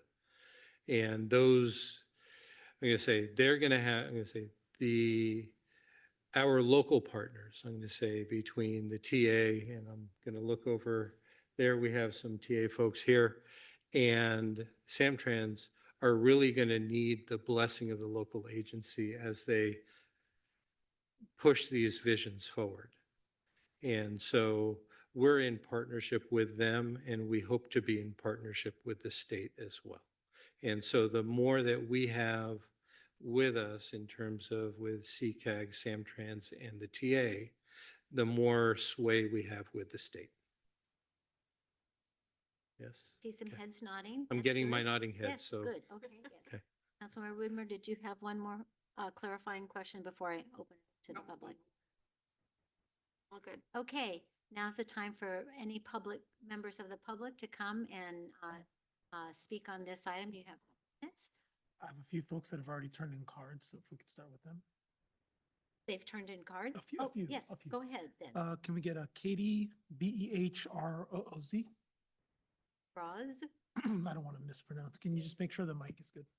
Yes, can you hear me? Yes, we Yes. can. Hi, City Council. My name is Katie Baruzzi, and I live in Bay Road in Menlo Park, which means that every day that I leave my house, I travel on foot or on bike or in car through Atherton.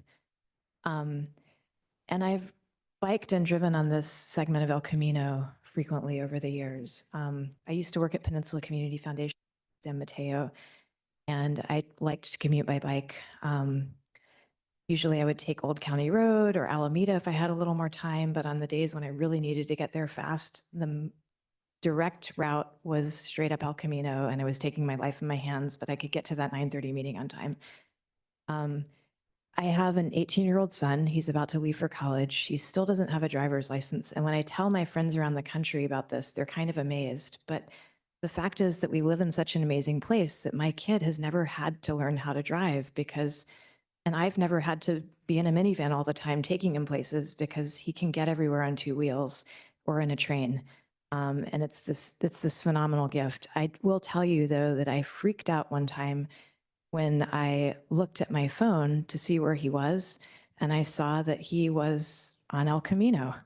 And it turned out that he and his friends were going Christmas shopping for their moms, and they were going to the Target in Redwood City because that's what they could afford. He bought me a really stinky candle. And that was the way he knew to go. So I would like to say that I'm really enthusiastic about seeing these changes. I think there are a lot of different populations that could benefit. Personally, I would have been happy to see anything, so either option would have been great. Knowing that my 13-year-old was riding on that road, I think I would have liked to see a little protection for him. And I do think that it will be safer for drivers too, if the speeds can generally be lower. And so I think that having an option that supports lower speeds is good. And I'll just say that in Menlo Park, we've recently done something similar on Middlefield, where we did a lane reduction to try to bring us more in line with the speeds in Atherton and Palo Alto. And I think people were worried about things like cut-through traffic and delays, but it ended up working out okay. So thank you so much, and I hope to see these moving forward. Good job, Mom.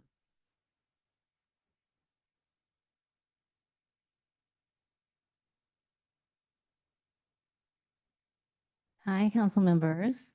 So I'm your neighbor. I live on Spruce Avenue, which is just south of Watkins. So I'm like the furthest I can get to Atherton without actually living it. So anyway, our street with about 30 families has really learned the hard way what it's like to live next to a freeway. Jimmy Lozano was my next door neighbor. He was one of the friendliest people on the street. He was retired and he had a lawn chair that he'd pull out onto the driveway and he would just talk to anyone who went by. He was trying to cross El Camino in a foggy morning to get to the bus stop on the other side and was hit by a car and killed. I had to tell his sister about it.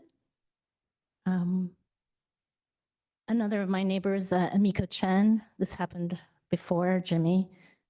She was this tiny woman who lived in this tiny house at the end of our street, and she drove her tiny Mini Cooper up and down. And she had dementia and wandered onto El Camino and was killed by a car. So my good friend and nearby neighbor, also this unrelated to the people on their street, came across a pedestrian just as they'd gotten hit on El Camino and was with them when they died. Saw them take their last breath and was there for them. So obviously seeing safety improvements on this stretch of El Camino means a lot to me and to the 30 families on our street. You know, we have to deal with the daily knowledge that we live next to the speedway. So yeah, again, I know it sounds like you have to consider a couple of options, but if you can prioritize safety and, you know, put more energy behind option 2, would be a huge, really appreciated by us. Thank you.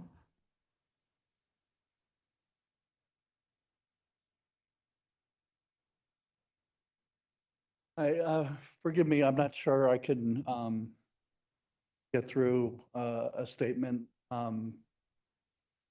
without breaking down. My name is David Pollack. I'm a resident of Menlo Park. I'm active in area Safe Routes to School initiative. On October 3rd, I rode my bicycle on El Camino to get to work. I was hit by a car head on as I was riding the bike really slowly at the side of the road at Selby Lane, and a car, because there's no stoplight and there were no cars coming, ran right into me. I ended up on their windshield. And after recuperating for several months, I'm back active, trying to work every day, et cetera. I kind of was especially triggered when I heard comments that suggested that there's going to be some inconvenience to drivers, that they're going to have to be slowed down. They're not going to be able to get to work or wherever they need to go as quickly as they need to, and that the needs of pedestrians and cyclists to safe and not be run over by a car or killed, as many pedestrians have on El Camino. I urge you to prioritize the safety of pedestrians and on bike, so that what happened to me doesn't happen anyone in the future. Thank you.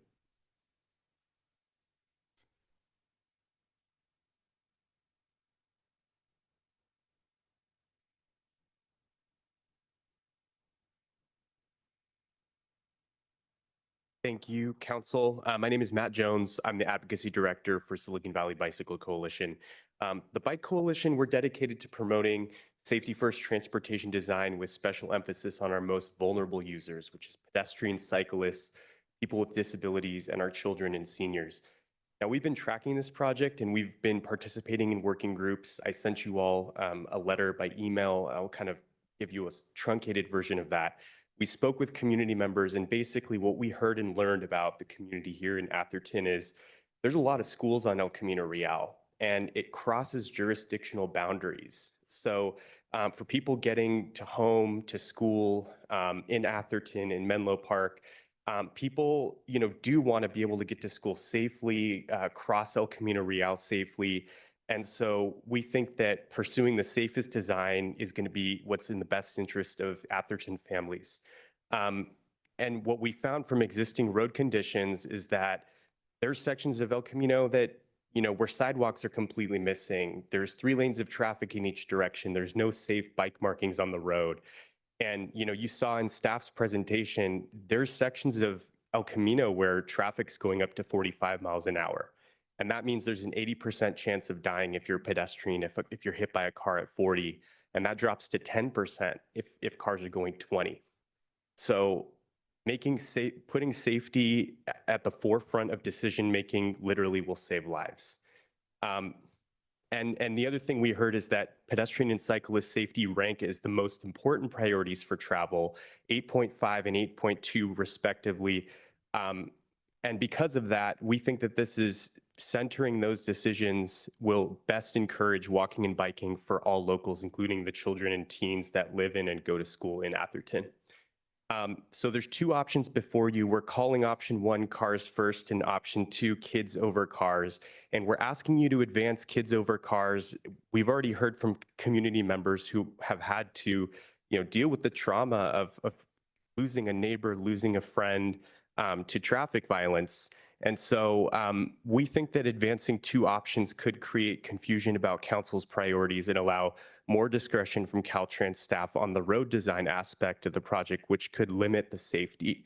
So we highly encourage you to choose option 2, which is kids over cars. And that's because there's really an opportunity here to see huge investments in bike lanes, sidewalk level bike lanes that could create great protection to see kids biking to school in a way that on-road class 2 bike lanes just wouldn't have the same effect. So I really thank you for taking the time and taking this into consideration.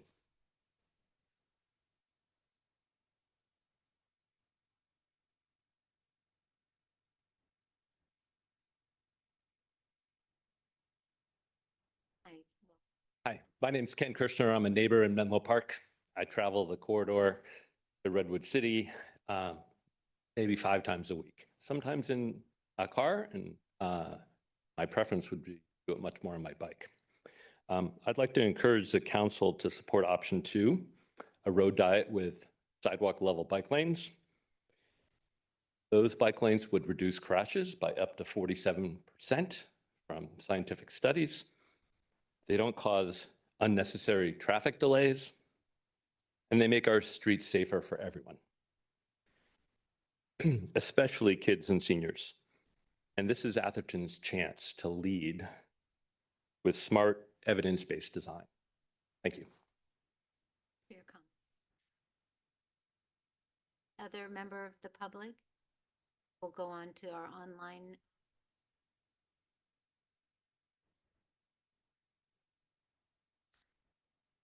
Nick, you have the floor. Hi, thank you for giving me the opportunity to speak here tonight. My name is Nick Brosnan. I live in Sunnyvale, but I care a lot about the cycling infrastructure on El Camino, all up and down the peninsula. Atherton is smack dab in the middle of that, so here I am. I'm a member of the Silicon Valley Bicycle Coalition, and we have an active effort to encourage all the cities and towns along El Camino Real route to establish safe and protected bike lanes along its entire length. That's a lot of jurisdictions to try to influence. Let's be honest, most of El Camino is really awful to cycle on, even really just to cross it. The bravest of us avoid it when we can because it's so dangerous. but this is beginning to change. Caltrans has, in Mountain View, Los Altos, and Palo Alto, started building safer cycling infrastructure on El Camino Real. It's not perfect, but it does move the needle significantly. And Redwood City is getting going along those lines as well. I'm here specifically to ask Atherton City Council to favor design concept 2, the one with wider sidewalks and separated bike lanes. A lot of people think that cyclists are mostly middle-aged men in Lycra, like me. But most of those are often the only people you will see cycling in the absence of safe infrastructure. You don't see very many women on bikes around here. What you do want to see are all the kids, teenagers, and people of all genders on bikes, even the elderly and parents taking their kids to school. You need people to feel safe before they'll use bikes more. A class 2 bike lane, just a painted white line, is still a bike lane, but the truth is that it doesn't feel very safe to use, so it's not really going to encourage a lot of bike use. The cars are so close at hand that it's scary. So design concept 1 just doesn't go far enough to create a compelling cycling infrastructure. Atherton has the opportunity to create something really great on El Camino to mirror Mountain View, Los Altos, Palo Alto, and Redwood City. Please move forward with an emphasis on design concept 2. This is the best option available and will have the biggest effect on the safety of cyclists. Thanks for your time. Thank you. Next, we have Adriana Silva. You have the floor.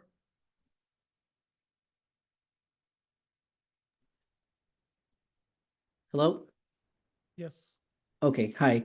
Good evening, City Council. My name is Adrian Silva. I am an Encinal parent. I am a volunteer for our Safe Routes to School program, and I help teach parents and kids Menlo Park and Atherton to ride or walk to school. But we have lots of problems with our available infrastructure. My daughter and I ride our cargo bike all over Atherton, Menlo Park, and Palo Alto. I take as many safety precautions as I can while riding, but ultimately the condition of the street and the bike infrastructure present will dictate whether I choose to ride on it with or without my daughter. Option 1 for El Camino Real proposal does not adequately address safety concerns for cyclists and pedestrians.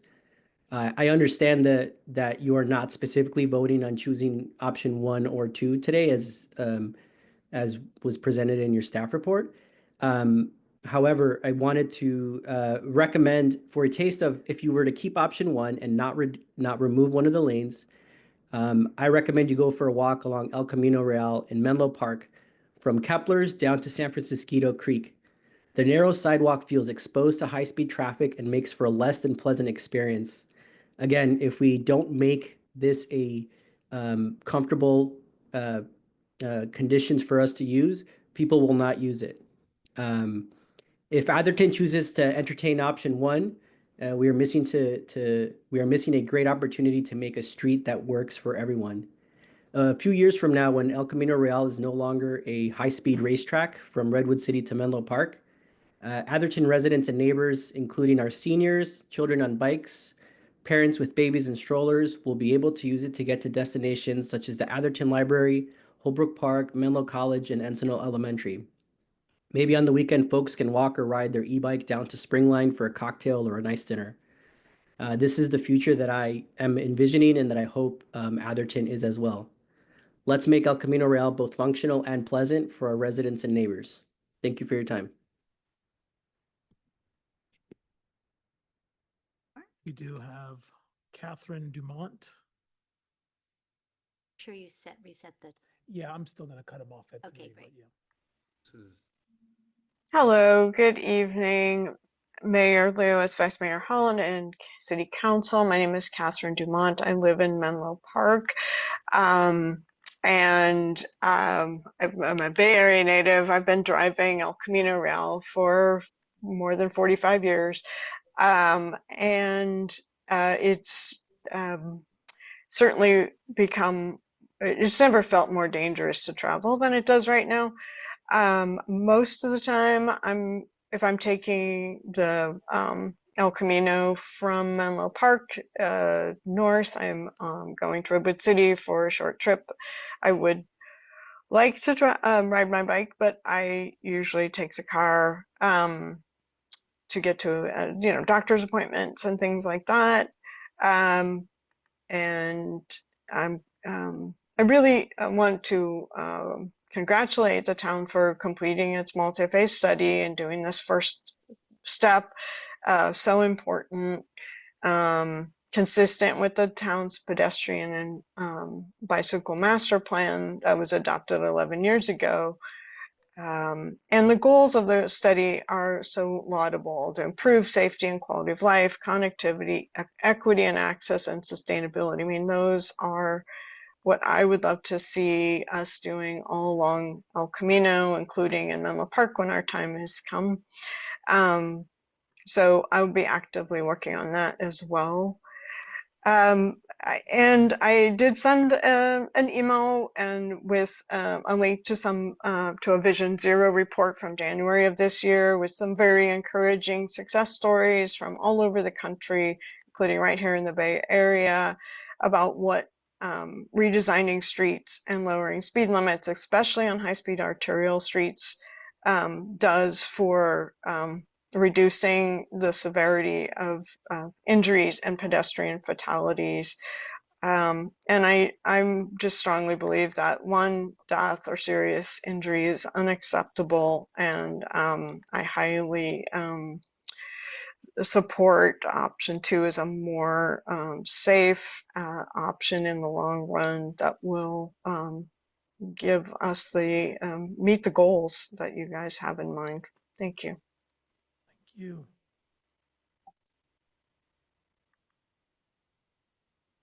We have 2 more. Mike Swire.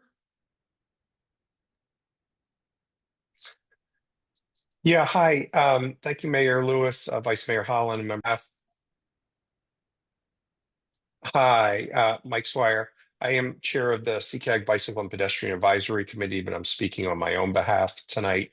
I urge the council to adopt option 2 only. I do not live in Atherton, but my kids have biked there frequently, including on El Camino, much to my dismay. It makes no sense that in one of the most desirable communities in America, that we need to have a 6-lane freeway cutting it in half with the highest vehicle speeds and most dangerous section of El Camino in the area. Only option 2 provides the safety and comfort for kids and adults who want to bike to Menlo Atherton School, Menlo Park, Stanford Shopping Center, or other destinations. There was a great article in Governing Magazine last month about reduced demand. You may know about induced demand, which is one of the first laws of transportation economics. When you build more roads or more lanes, or you keep them, you encourage more people to drive, and there's no lasting benefit for congestion or delays. The article had several real-world examples of the converse traffic law, however, reduced demand. That is, when you reduce car capacity, you will ultimately see fewer people driving. The result is not that the world ends. On the contrary, you'll see more people adjust to the changes by driving on the highway instead of on El Camino, taking transit, walking, and biking. In addition, you'll see a reduction in traffic deaths as roads become less complex and average and maximum speeds slow, reducing the frequency and severity of crashes. The number one example of reduced demand from the article was the deconstruction of the Embarcadero Freeway in San Francisco in the late 80s. The result was not traffic Armageddon. People adjusted to the changes, and the result was a revitalization of an area that was once dominated by car traffic, noise, and danger. We've seen similar road diets work well on Farm Hill and Redwood City, California, and Burlingame, and Middlefield in Menlo Park. I hope that you'll adopt option 2 in the interest of saving lives and improving quality of life, instead of continuing to facilitate non-residents long-distance commuting on El Camino and other local streets instead of staying on 101 and 280. Thanks so much. Thank you. And there's one last online commenter, Ivana Rodriguez. You have the floor. Hi, good evening, everyone. I'm Ivana Rodriguez. I'm the Safe Route to School Program Specialist for Redwood City. And I'm here to also support option 2. I mean, personally, I've driven down El Camino from Redwood City towards Palo Alto multiple times. And, I personally would never feel comfortable with my nieces or anyone riding down on their bikes on that, corridor. When we were doing the first phase of the El Camino Complete Streets Corridor Plan and conducting surveys, a lot of the parents, From Adelante Selby were very passionate about, completing the survey and, making sure that their voices were heard. And even they came to me and personally were telling me pretty much similar experiences to what a lot of people were sharing here today, how some members actually have, had experience getting, hit by a car, just feeling unsafe. So I am also here to support, option number 2. Yeah, that's kind of all I had to say. I think everyone shared some really, powerful stories that, I mean, who would it be for safer streets for kids specifically? And, not just kids, but, older adults, women riding. Usually when I, see people riding down that corridor, it's mostly, older men, because a lot of people don't feel comfortable with their kids when riding down that corridor when, a lot of kids can. They just, family members just don't feel comfortable doing that. So yeah, thank you. Thank you. That was it. I think that's all of our public comments. Thank you all for sharing your stories and being here tonight to talk to us about this, and even the commenters online. I appreciate it. Bringing it back to council, the staff recommendation is that we do receive the presentation, which we did, and give the action request of choosing concept 1 and 2. Both of them, I know that the advocates are for concept 2. Personally, I believe concept 2 is the best choice of the 2, but I have to rely on staff's recommendation that somehow Caltrans is wanting us to not just choose one, but just to send back 2 concepts. As Robert noted, they're looking for multiple to evaluate, but if the council wants to express a preference of those 2, you can certainly do that. Well, I'll bring it back to the council members to express their feelings about preference of concept 1 or 2 to send back. Councilor Whitmer? Torn between both of them. This with the transportation and bike ped. Station staff was that we go with 2 forward and we 3. I understand there have been accidents on El Camino. Some of them have been attributed to buses hitting pedestrians. That from what?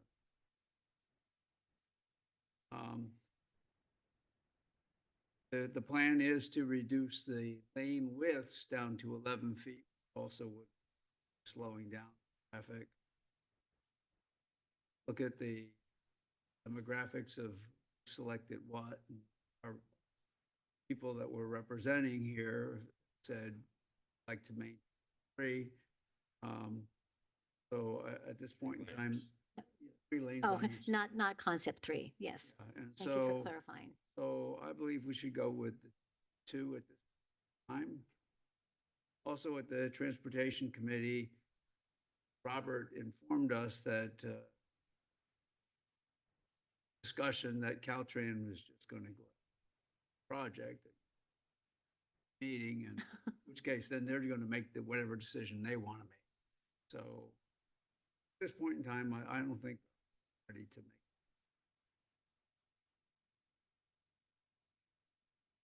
Both of them. Okay. I'm ready to go. I've got a few comments. First, dealing with Selby Lane, which staff has asked the council to pursue funding for the intersection. I think that's exactly the right answer. We've had a lot of discussion about that intersection, and it's clearly not safe to cross that intersection, whether it's on foot, by bike, or by car. We've said for a long time that we needed a clear crosswalk that's protected. And I'm not opposed to putting a signal in there as recommended by staff, but I absolutely think that before we go to a decision to put a signal versus a hawk beacon in there, that we have to engage the community, because the community had a lot of comment about it previously. And I want to hear from them before we make a decision about what to do. But I support pursuing funding for that intersection. I think it needs to be addressed. It, in my opinion, is the least safe place in Atherton on El Camino Real. And that doesn't minimize the fact that El Camino Real throughout Atherton isn't safe. I believe it's not safe. It's not safe to walk, and it's not safe to ride a bike on. And anyone whose child is encouraged to ride a bike to school is a fool on that street. And I don't know anyone that encourages their kids to ride on that street, because it's just not safe. I think that what we've looked at with these different concepts improve the safety for both pedestrians and cyclists. And it's clear that concept 2 would be safer because it would be protected. But I got to say, when I look at the image here, it's got planting material between the pedestrian walkway and the bicycle lane. Why do we need that? Bicycles are going to injure pedestrians, but there's no plant material between the bike lane and the automobiles. That's ridiculous. I think they've got a curb there, and in another picture, they have different. Well, all I'm saying is that if we were to go that route, and I have a feeling that Caltrans will ultimately require that there needs to be protection between the automobiles and bicycles or pedestrians. And I understand that, you know, since Diana isn't here, she can't articulate it, but that she had supported the concept of having a two-way pedestrian street on one side of the road and the bike lanes on the other, rather than having bike lanes and pedestrians on both. And that should be explored. That's not included in these images, but that should be explored, in my opinion. Okay, so Yeah, 1 and 2, or 1. yeah, I'm not done. No, I know. I know. Just want to make sure. I you don't represent forget. the residents of Atherton. No resident of Atherton has given us public comment today. But we have a good deal of response from residents of Atherton to the survey results. And their response is extremely clear. They very uniformly support concept 1 over concept 2. When we include all the other residents, basically the rating of concept 1 and concept 2 is equal. That's probably shows that non-Atherton residents have greater preference for concept 2 than concept 1, since Atherton residents, I mean, they say concept 2 does not meet their needs by 51%, and concept 1 did not meet their needs by 42%. So you know, from everything I've heard from Atherton residents, they feel very strongly about keeping 3 automobile lanes. And the reason for that is not due to speed. You know, there's been a lot of comments about speed. We don't have any control over the speed on El Camino Real. That's 100% controlled by Caltrans. I would be very supportive of having the speed on that road reduced to 30 miles an hour. It would make things safer. But the reason that Atherton residents want 3 lanes is that every Atherton resident has to get into their car to go to the store. There's almost no Atherton resident that can walk to the store. So, you know, I'm on El Camino Real every single day, multiple times a day, some days. And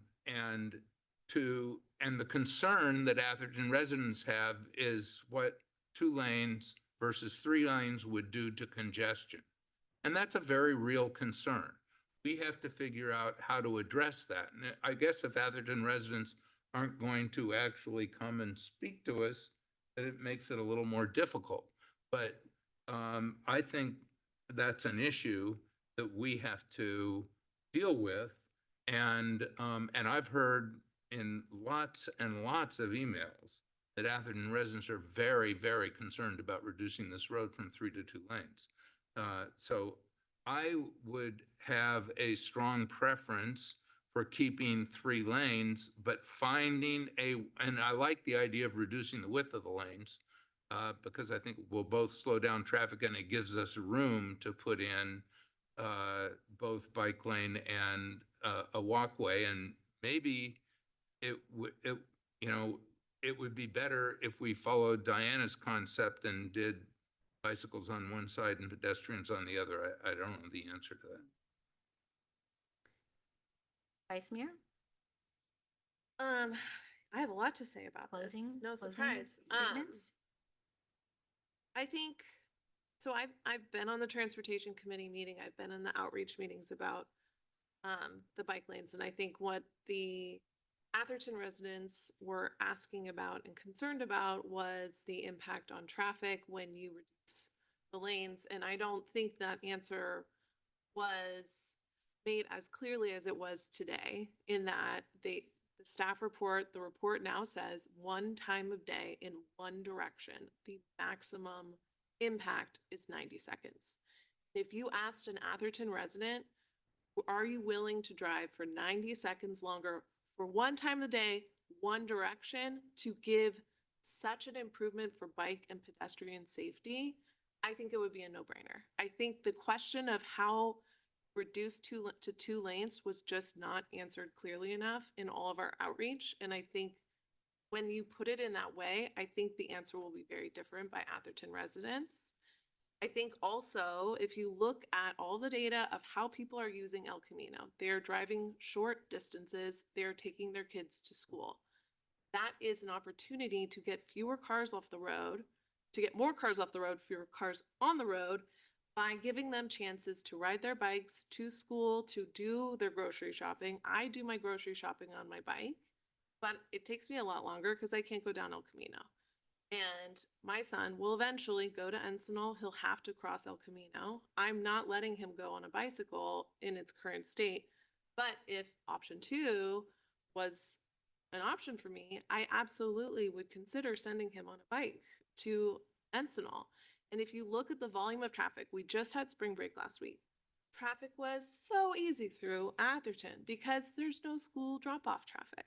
So if you take a fraction of that school drop-off traffic and put them on bikes instead, then probably we would see a reduction in some of this travel time and mitigation of this 90-second at 1 time of day if more people were on their bikes. And so I just think this feels like such a chance for us to improve the quality of life for Atherton residents, for our neighbors, for our children, not even including the climate impacts of letting people have alternatives to cars, to the behavioral impacts of children who are able to ride their bikes to school and their increased school performance and mental health. Like, there's a lot of benefits outside of traffic safety for investing in bike lanes. And I think, to me, the concept 2 should do it the right way. Putting a strip of paint between a bike and a 3 lanes of traffic doesn't feel safe. It won't get used. It's going to be a lot of cost and a lot of work, and it's not going to get used. What we'll end up seeing is people on bikes in the sidewalk. And then you're going to have some safety issues around people on sidewalks and bikes having collision issues. And so, to me, do it once, we do it right, we go with option 2 would be my very, very strong preference for this project. But if you say we have to do 2 for some reason, then I trust your guidance. But from my perspective, it's 2 is the right one. So I'm going to make my comments really short because it echoes a lot of what my colleagues have said. I agree with Councilmember Jagolia that I have heard a lot of Atherton residents over the years, and I've been championing this for over 12 years on council, that we needed a road diet, we need safe biking lanes on El Camino. And everybody goes, no, you can't do that because it will slow everything down. We can't get to our places of business or to Stanford Shopping Center or to the grocery store. It will make things really slow if you reduce the lanes. this study, the evidence that, like Council Vice Mayor said, it's 90 seconds. That's nothing. It really is nothing in the grand scheme of life to have safety on your road. I personally think concept 2 is the best way to go. I'm happy to submit both of them with, to put concept 1 and 2 to move that forward. So that's all I'm going to say about it. And so do we need a resolution? No. A motion? Okay.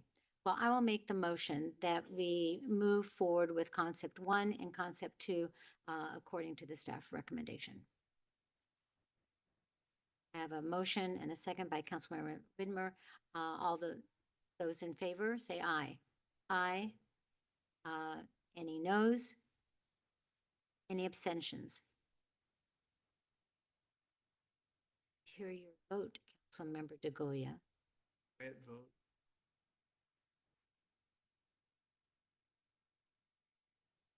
Whispered it. It, Tell you what.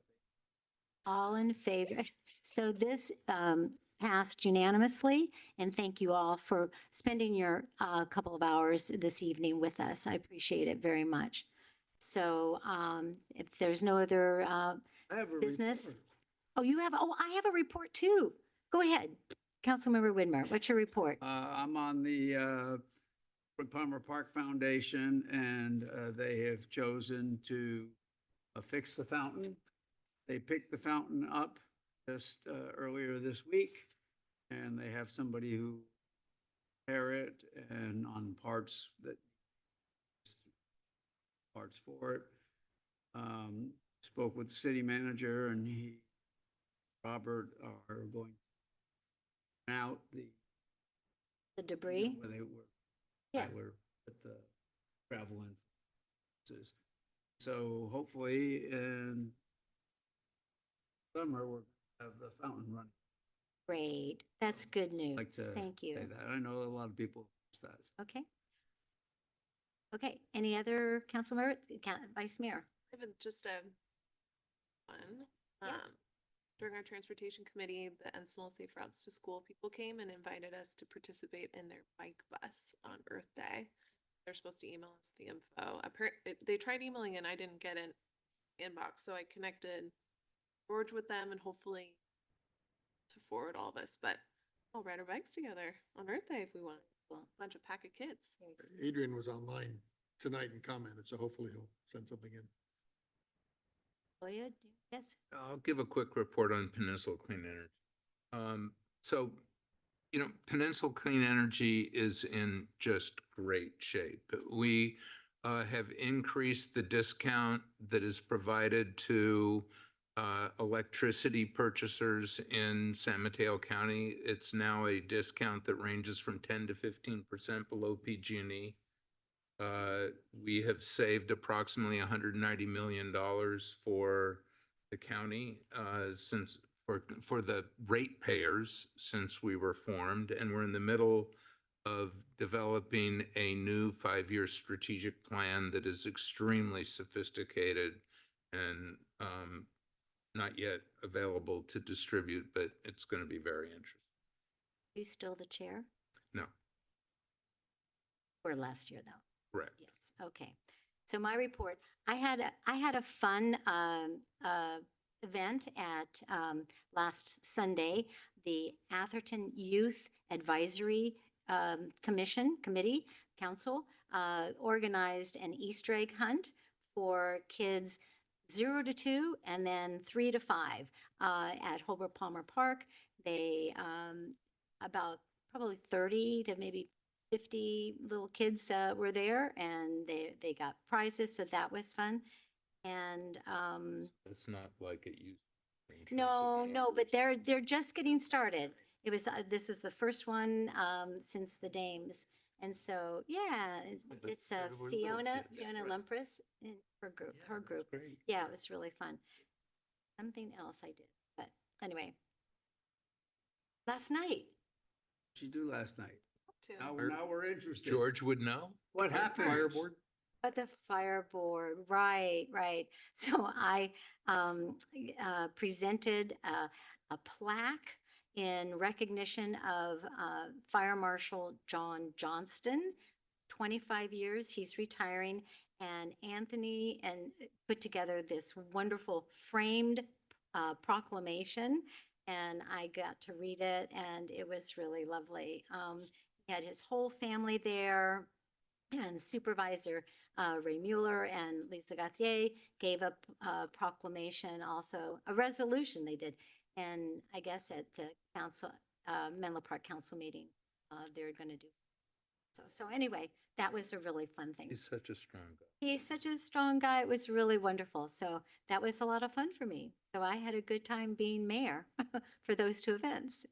So, and I think that's about it. Any future agenda items anybody wants to talk about? Okay, well, I will adjourn the What was meeting. it you and I talked about? Thank Wait, I you. sent you an email on a future agenda item. Uh-oh. Wait. For May 7th, that's the grant that you were seeking? The which? Grant The grant potential? for May 7th? It's totally I'm spaced out on it. I don't remember your own email. Tennis court? Okay. Oh. Yeah, so I have an council agenda item request. I have received a very firm offer to contribute to the town the cost to convert the play court into a pickleball court. Yes. Cool. I think that, before we'd have to do an estimate on what the cost would be so that she would make that contribution. But she's Super. absolutely prepared and committed to do it. She's very engaged with pickleball. Yeah. But I think we have to make a decision about whether we want to do that. Well, And so we should have a discussion about that. That's all I'm suggesting. But Thank you. the clay court's not being used that often. It's being used a little bit. Well, we'll have some data for Okay. you on that. There's some on May people that are 7th. quite committed to it, but it's very difficult to maintain. Yeah. Park and Rec has talked about it a lot.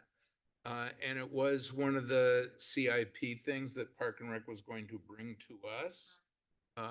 But this. Oh, you're putting it on the This study puts it- session? This Be part puts of the it CIP to us way conversation. before Park and Rec. I mean, because I don't want to keep her Okay. waiting. No. If Yeah. she's real, and Strike I one think iron she's is very hot. real. The only little hiccup by, Los Altos. they don't. It's not on the agenda for discussion, so. Oh, sorry. Right. For But future all I'm agenda. doing is saying we should put it on the agenda for discussion.